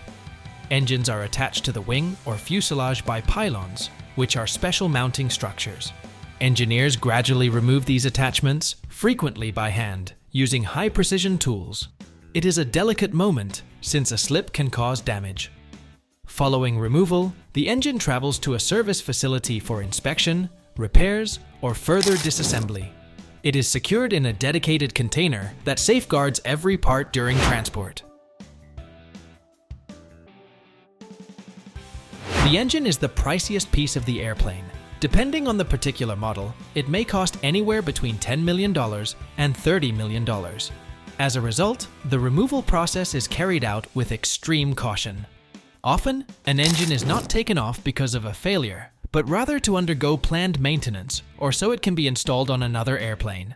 In many cases, engines embark on a new life after refurbishment and upgrades. This underscores yet again that aviation is not just about flying, but also about pragmatic reuse and a certain technological artistry. The next thing that amazed me was the fuselage. The aluminum body of an airplane is not simply chopped into random pieces. Instead, it is sorted, cleaned, and directed toward recycling. This metal can be reborn as part of new airplanes, car parts, or even building materials. By the way, have you ever wondered how much aluminum is inside a single Boeing 747? It is about 165,000 pounds, which is impressive to envision. That quantity could practically spawn an entire fleet of future airplanes. Seats, which we usually see as nothing more than comfortable chairs for our flight, can also be reincarnated. They are repaired and sold to airlines that have tighter budgets. Sometimes they even end up with private buyers. Did you know that first-class seats can be purchased for a home movie theater? That idea is definitely on my personal wish list. Aviation electronics form another treasure trove. Every component, from onboard computers to navigation systems, is extracted and carefully evaluated. These parts often see further use in pilot training simulators or get integrated into other airplanes. Even seemingly small items, such as life vests, seatbelts, or tableware, find new owners. Some of them are turned into unique souvenirs. Do you recall those movies in which people collect aviation memorabilia?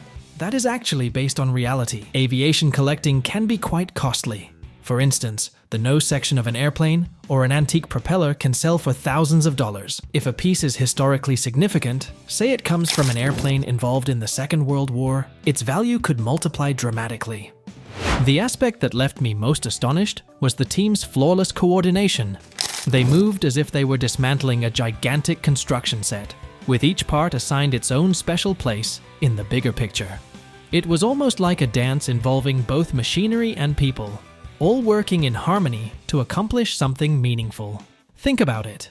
A single airplane can yield up to 50,000 parts. Someone has to track each nut, each bolt, and each panel, making sure everything lands in the right container.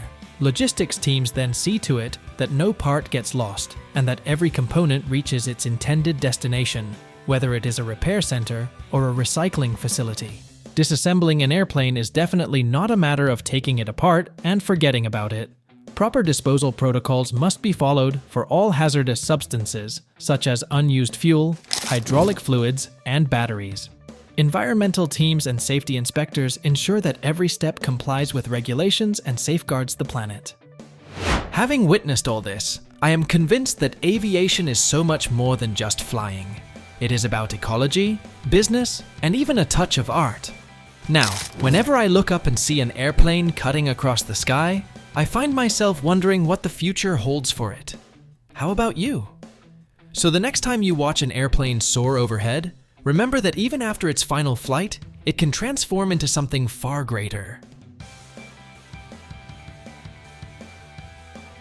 Imagine this. One ship contains up to 20,000 tons of steel. That's the weight of 3 Eiffel Towers. But what happens when these ocean giants retire? Every year, more than 1,000 vessels are sent for recycling, and their materials find new life in bridges, cars, and even other ships. This isn't just dismantling, it's giving metal a second life. Stick around to see how this global process is changing the world. The beginning of the end, or why are ships dismantled? Ocean vessels have an expiration date. On average, that's about 25 to 30 years. After this, maintaining them becomes uneconomical and their structures unsafe. This is where a process, often called shipbreaking, begins. Remember those movie scenes where ships are shattered by waves? Well, no waves are needed here. Just welding tools, massive cranes, and teams of workers who know how to handle these metal giants. First, everything is stripped from the ship. Furniture, electronics, pipes, and cables. Even doors and windows. All of this can be recycled or reused. This process is usually carried out by hand, though sometimes specialized equipment is used. Workers physically dismantle the interior of the ship, unscrewing bolts, cutting metal pipes, removing doors, windows, and panels. It's meticulous, labor-intensive work, requiring attention to detail and strict safety protocols. Imagine this. Cables need to be carefully extracted so they can be sold as copper scrap, and chemicals, such as leftover paint or lubricants, must be safely removed. Even furniture is taken apart to salvage wood or metal components. Of course, on large shipyards, workers are aided by mechanical tools, cranes, gas cutters, and sometimes robots to handle hazardous materials. But the bulk of the work is manual labor. That's why, in countries like Bangladesh or India, where labor is cheaper, shipbreaking is so popular. This stage is crucial because properly preparing a ship for dismantling prevents leaks of chemicals and toxic materials that could harm the ecosystem. Oil, fuel, and chemicals all are drained from the ship to avoid environmental contamination. Once the ship's hull is stripped of everything unnecessary, the gas cutters take center stage. Massive, rusty steel walls, the very structures that once kept the ship afloat, are gradually turned into individual pieces of metal. Workers, dressed in protective suits, stand directly on the hull. Their cutters create bright orange sparks, flying in all directions, producing a kind of steel fireworks. It's both mesmerizing and slightly intimidating. The cutter heats the metal to such a high temperature that it literally melts. But it only looks easy. Ships aren't just piles of steel. They're labyrinths of multiple layers of metal. Sometimes workers have to cut through several layers to reach the right spot. Cutting begins with the upper decks. Large sections are first carved out, like chunks of sidewalls, decks, or even parts of the hull, which are then lifted by cranes and loaded onto platforms. From there, they're sent to factories, where the pieces are recycled into new steel or aluminum. But it's not just about cutting, it's about doing it safely. That's why the hull was cleared earlier of any leftover fuel, lubricants, or other hazardous materials. Without this step, gas cutters could trigger explosions.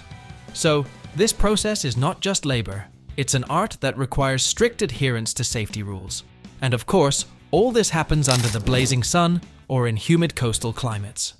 Workers quickly adapt to the heat, and even sparks flying at their feet become a routine sight. In the end, they witness the transformation of a massive, once indomitable ship into mere pieces of metal. It's almost like watching a rebirth. Imagine this.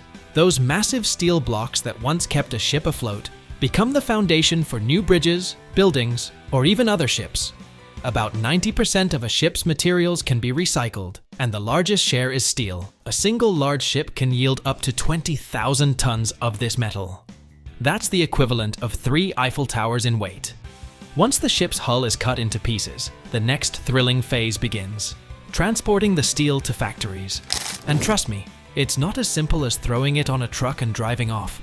These metal pieces are usually so large and heavy that they can't be moved by conventional means. Massive cranes, the kind that look like they could lift a ship themselves, dominate the scene. Their long metal arms with hooks or magnetic platforms carefully grab steel sections and lift them off the ground.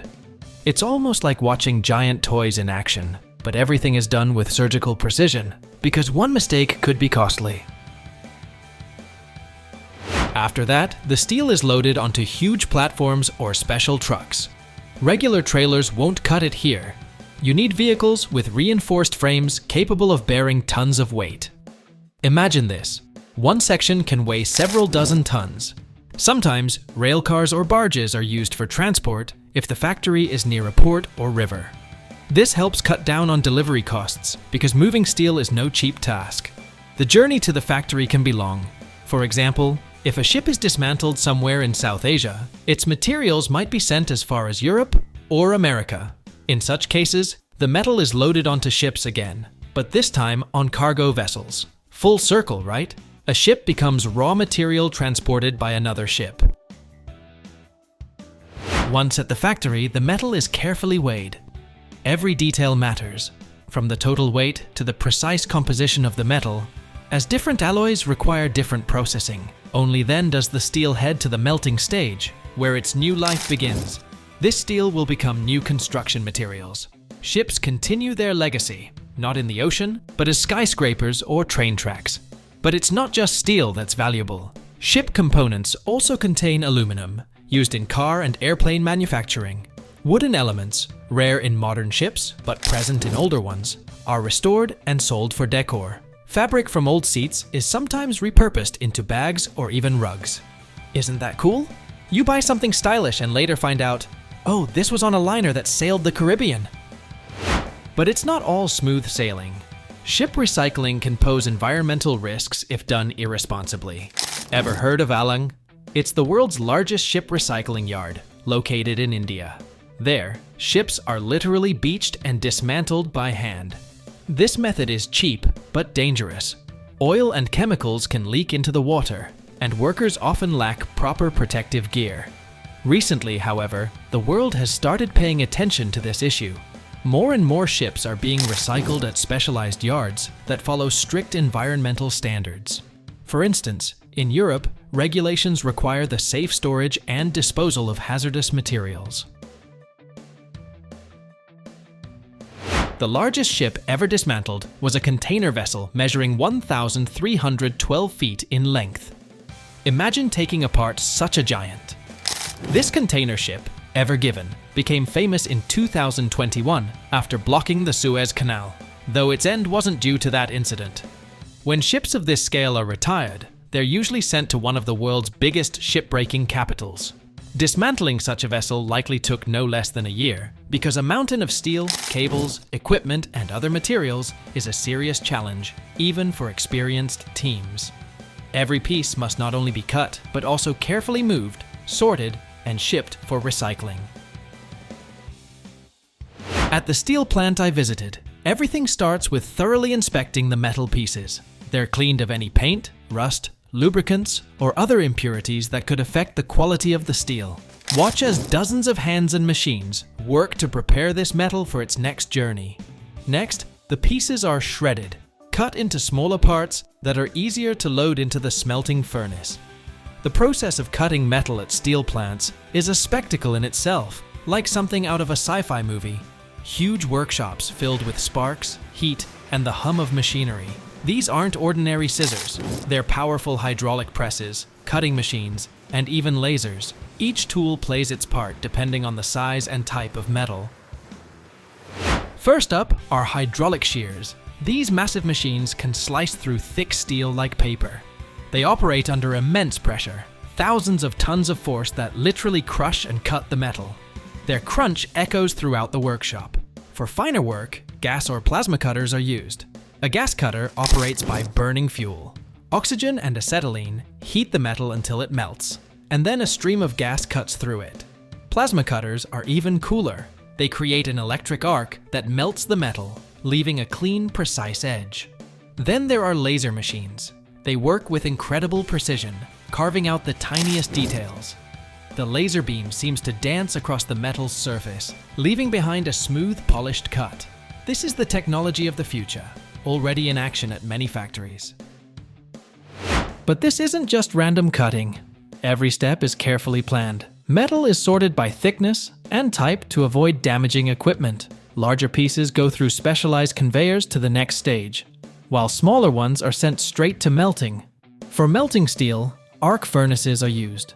These massive monsters run on electricity, generating temperatures close to 3,000 degrees Fahrenheit. The metal simply melts, transforming into liquid steel. But that's not all. Special substances, known as ferroalloys, are added to the molten mass to enhance the steel's properties. Need strength? Add vanadium or chromium. Want it lightweight? Add aluminum. It's like cooking, but for engineers. Next, the steel is poured into molds, depending on what it's destined to become. These could be sheets, beams, rebar, or even wire. The castings are cooled, cut, polished, and then shipped off for new projects. Building skyscrapers, bridges, or even new ships, all of this can start with the recycled hull of an old vessel. And isn't it amazing? A ship that once carried thousands of tons of cargo across oceans can become part of a car or the frame for a modern stadium. This second life of steel feels almost magical, doesn't it? Every year, Americans consume around 46 million turkeys during Thanksgiving.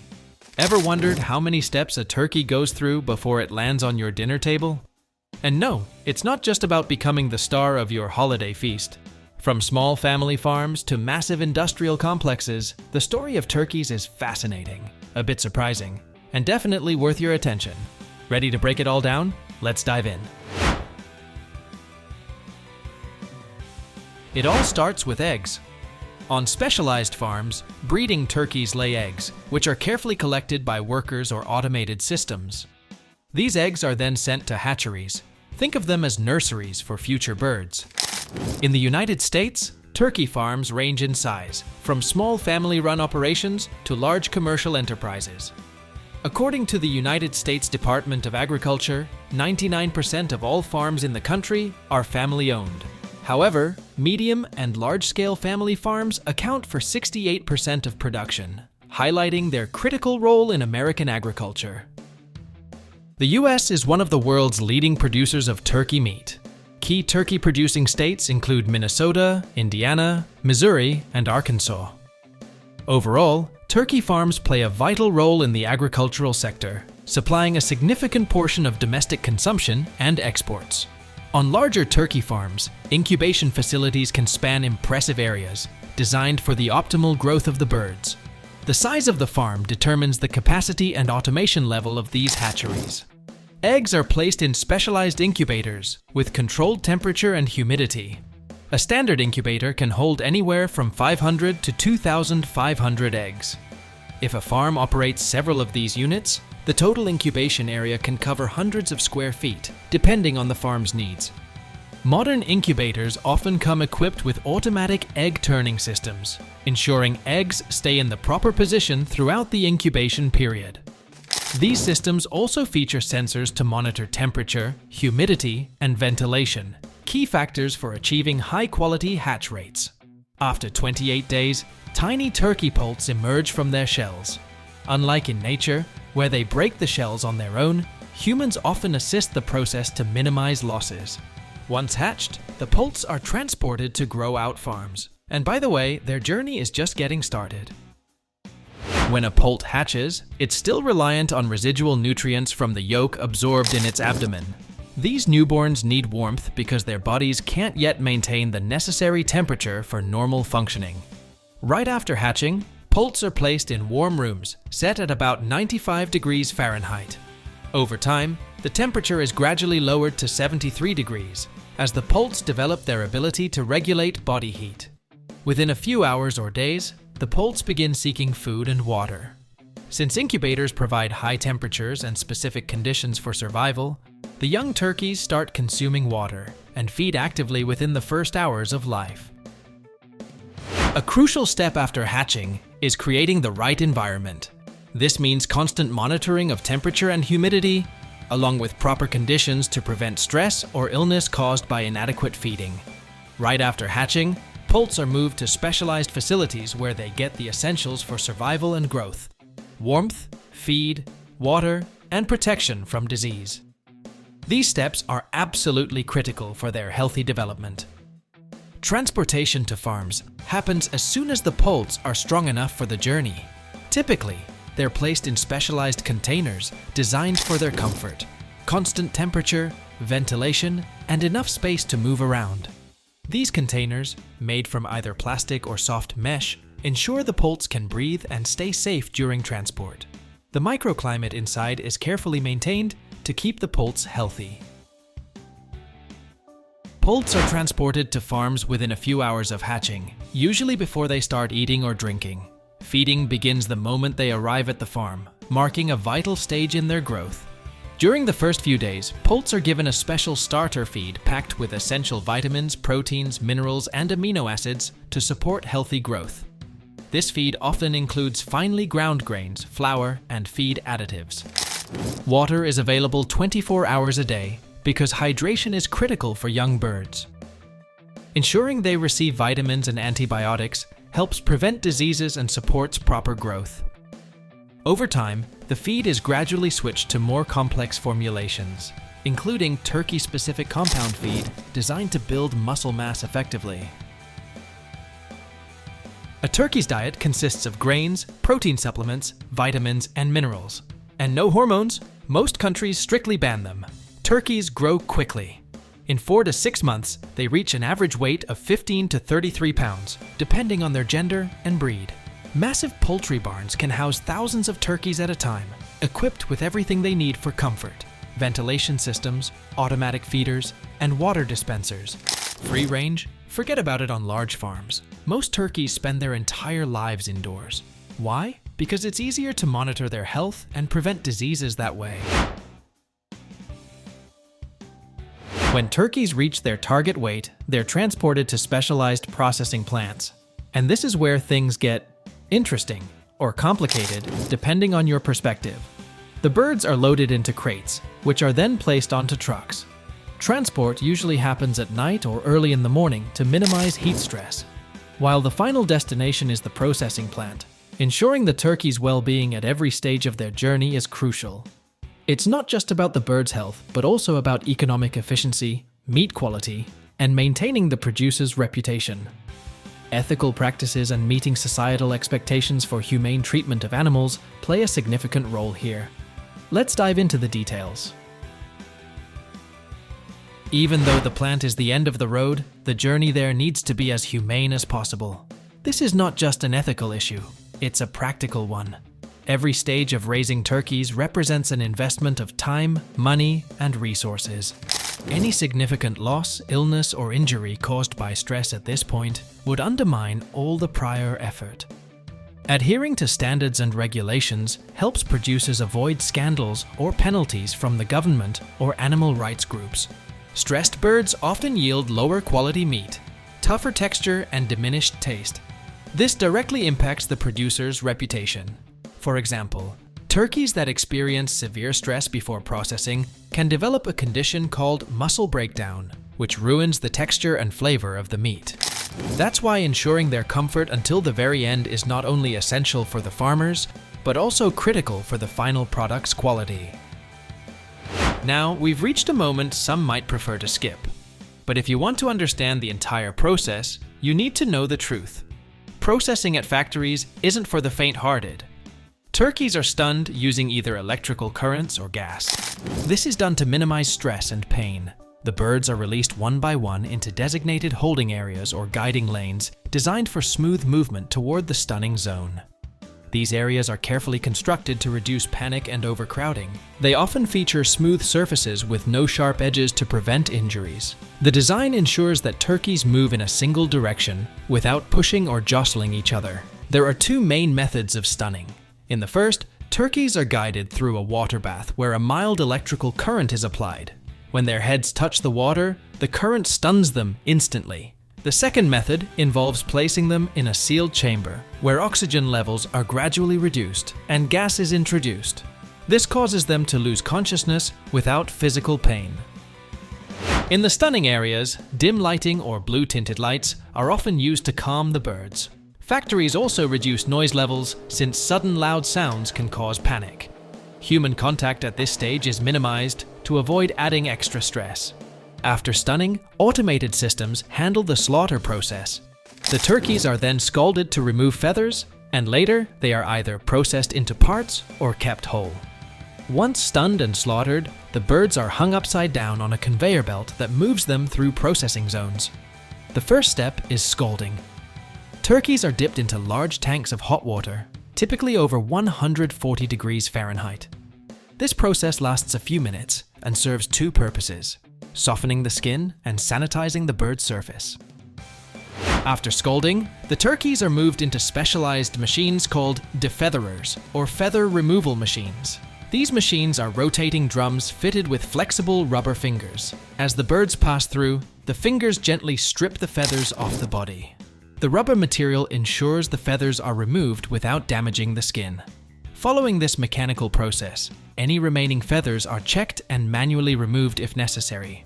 This step usually targets small feathers that the machine might miss. The collected feathers aren't wasted. They're repurposed as raw materials for various products, including animal feed, fertilizers, and even certain textiles in some cases. Modern poultry plants use fully automated systems, allowing hundreds, sometimes thousands, of birds to be processed per hour. The high speed of the equipment helps preserve meat quality, as overly lengthy processing can negatively affect texture or appearance.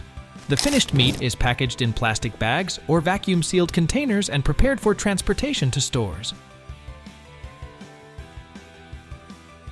Imagine this: every minute, over 70,000 Oreo cookies are sold worldwide.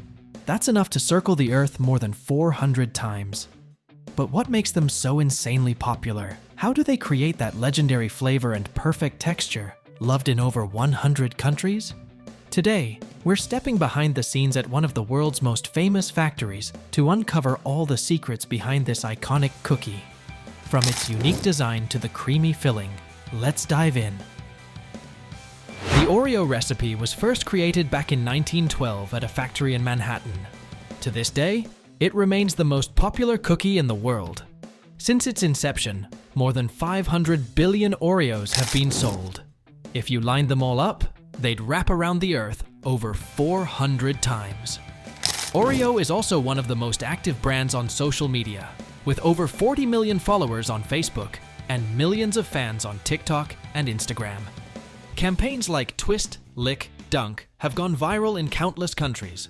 It all begins with high-quality ingredients. Oreo uses premium-grade flour, cocoa powder, sugar, vegetable oils, and a secret blend of flavorings that make every batch unmistakable. But let's face it, ingredients alone aren't magic. They're mixed in precise proportions to form the base for the cookies. Inside the factory, massive mixers, capable of handling hundreds of pounds of dough at a time, work like a culinary orchestra, fast yet precise. Here's where the first secret lies: the cocoa. Oreo uses a specially processed cocoa powder that gives the cookies their rich, deep black color. And no, that shade isn't just from the chocolate. It's the result of a meticulously fine-tuned chemical process. Once the dough is ready, it's time to shape the cookies. This is where a high-tech conveyor system with custom molds steps into action. Yep, every Oreo cookie features a unique pattern. And it's not just for decoration. Each cookie's design is perfectly symmetrical, with 12 flowers, 12 dots, and 90 ridges around the edge. This iconic design hasn't changed since 1952, the year of its one and only redesign. The texture plays a big role in the overall taste experience. The smooth edges hold the cream in place, while the tiny puzzle-like details add that signature crunch. Here's a fun fact. The machine that stamps the cookies can churn out up to 3,000 pieces per minute. Imagine that pace. Every single detail has to be flawless. Baking Oreos is a true science.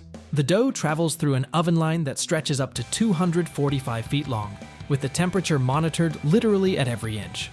First, a high temperature helps the cookie hold its shape, and then it's gradually reduced to prevent over-drying. The result? That perfect balance of a tender texture that melts in your mouth while staying satisfyingly crunchy with every bite. Now, let's move on to the filling. The cream for Oreos is made separately, and this process? It's nothing short of modern-day alchemy.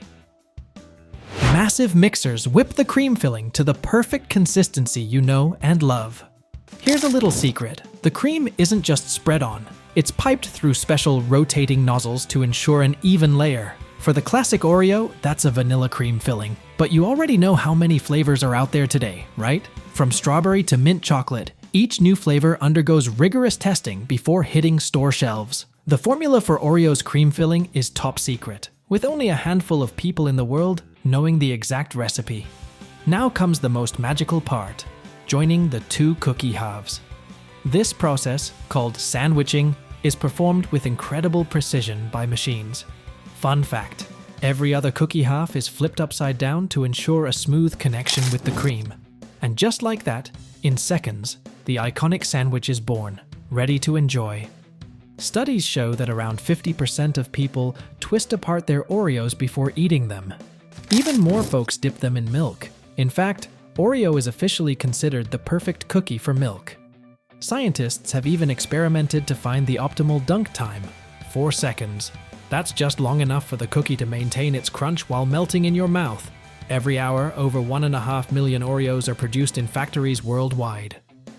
Once the cookies are ready, they're sorted and sent to the packaging line. Quality checks happen every single time. And yes, there are imperfect cookies. They're sorted out and sent for recycling. Curious how Oreo stays so fresh in its packaging? It's all thanks to vacuum sealing. The packaging is specifically designed to preserve texture and flavor. It's made of multi-layered materials that keep out moisture and air, ensuring the cookies stay crispy. The outer layer of polypropylene provides durability, while the inner layer creates a barrier to protect against oxidation. The key to Oreo's packaging is the vacuum seal. Once the cookies are packed, excess air is removed from inside the bag to eliminate contact with oxygen. This keeps the cookies fresh for up to 9 months, or even longer. Each package is precisely cut to size using high-precision lasers, guaranteeing an airtight seal. You've probably noticed how easy it is to open modern Oreo packages. That's thanks to the peel and reseal closure, which allows you to open and close the package multiple times. This way, the cookies stay fresh even after the first opening. Oreo offers a wide range of packaging options so everyone can find their perfect fit. Standard packs, a classic for the home. Mini Oreos, small, snack-sized packs perfect for on-the-go munching. Mega packs, ideal for those who just can't get enough. And let's not forget individual packs of 2 or 3 cookies. Super convenient for the office or a lunchbox. That iconic blue packaging? It's no accident. The color is associated with freshness, lightness, and happy emotions. Each pack features a photo of the cookie with milk, sparking instant cravings. In some countries, Oreo even includes interactive packaging with QR codes, leading to games, recipes, or videos, adding an extra layer of fun. Recently, Oreo has been working hard to make its packaging more eco-friendly. In 2023, the company began testing recyclable materials for its packs, aiming to reduce the carbon footprint of production. In some countries, fully recyclable packaging is already in use. After packaging, the packs go through special scanners to check for weight and airtight seals. If even the smallest defect is found, the package is pulled from the line. Oreo uses specialized refrigerated containers during transportation to prevent temperature fluctuations.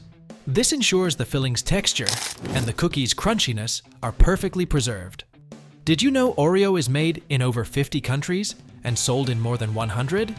Every day, more than 40 million cookies are produced. That's more than the population of some countries. Interestingly, recipes and flavors can vary by region. For example, green tea flavor is a hit in China, While caramel fillings are a favorite in Latin America, Oreo has even been to space. In 2021, the brand sent its cookies to the International Space Station as part of a promotional campaign. And back in 1992, musician Weird Al Yankovic released a song called The White Stuff, a parody of New Kids on the Block's The Right Stuff. The song? A hilarious ode to the creamy filling of Oreo cookies. One of the most creative and fun marketing initiatives by Oreo is the Oreo Stacking Championship. The rules are simple. Participants compete to see who can build the tallest tower of Oreo cookies before it topples. But like everything Oreo touches, this competition transforms into a full-blown event, complete with heroes, records, and even a little drama. The current world record for stacking Oreo cookies stands at 54 cookies in a single tower. This record was set back in 2018 by an American at a local festival in Texas. Typically, records in these competitions range between 30 and 50 cookies because each additional layer makes balancing the structure even harder. Thanks to the cookie's round shape, towers often collapse at the most nerve-wracking moment, when someone tries to add that final cookie. It's all in good fun though, and the laughter from the audience and participants is infectious. At one championship in Japan, the winner was an 85-year-old grandma. She credited her victory to age bringing calm and patience. Oreo is officially recognized as the most popular cookie in the world, outselling all competitors in the cookie and dessert category. What makes Oreo so special? It's not just the flavor and texture, it's the emotions they spark. Admit it, you twist the cookie apart before eating it, right? Or maybe you dip it in milk. In the US, there's a cult-followed ritual for eating Oreos. Twist, lick, dunk. The process involves separating the cookie, licking off the cream, and dunking the rest in milk. Interestingly, women are more likely than men to take their Oreos apart before eating. It's this simplicity and versatility that have made Oreo a favorite for millions. It's a cookie that brings people together because everyone finds their own way to enjoy it.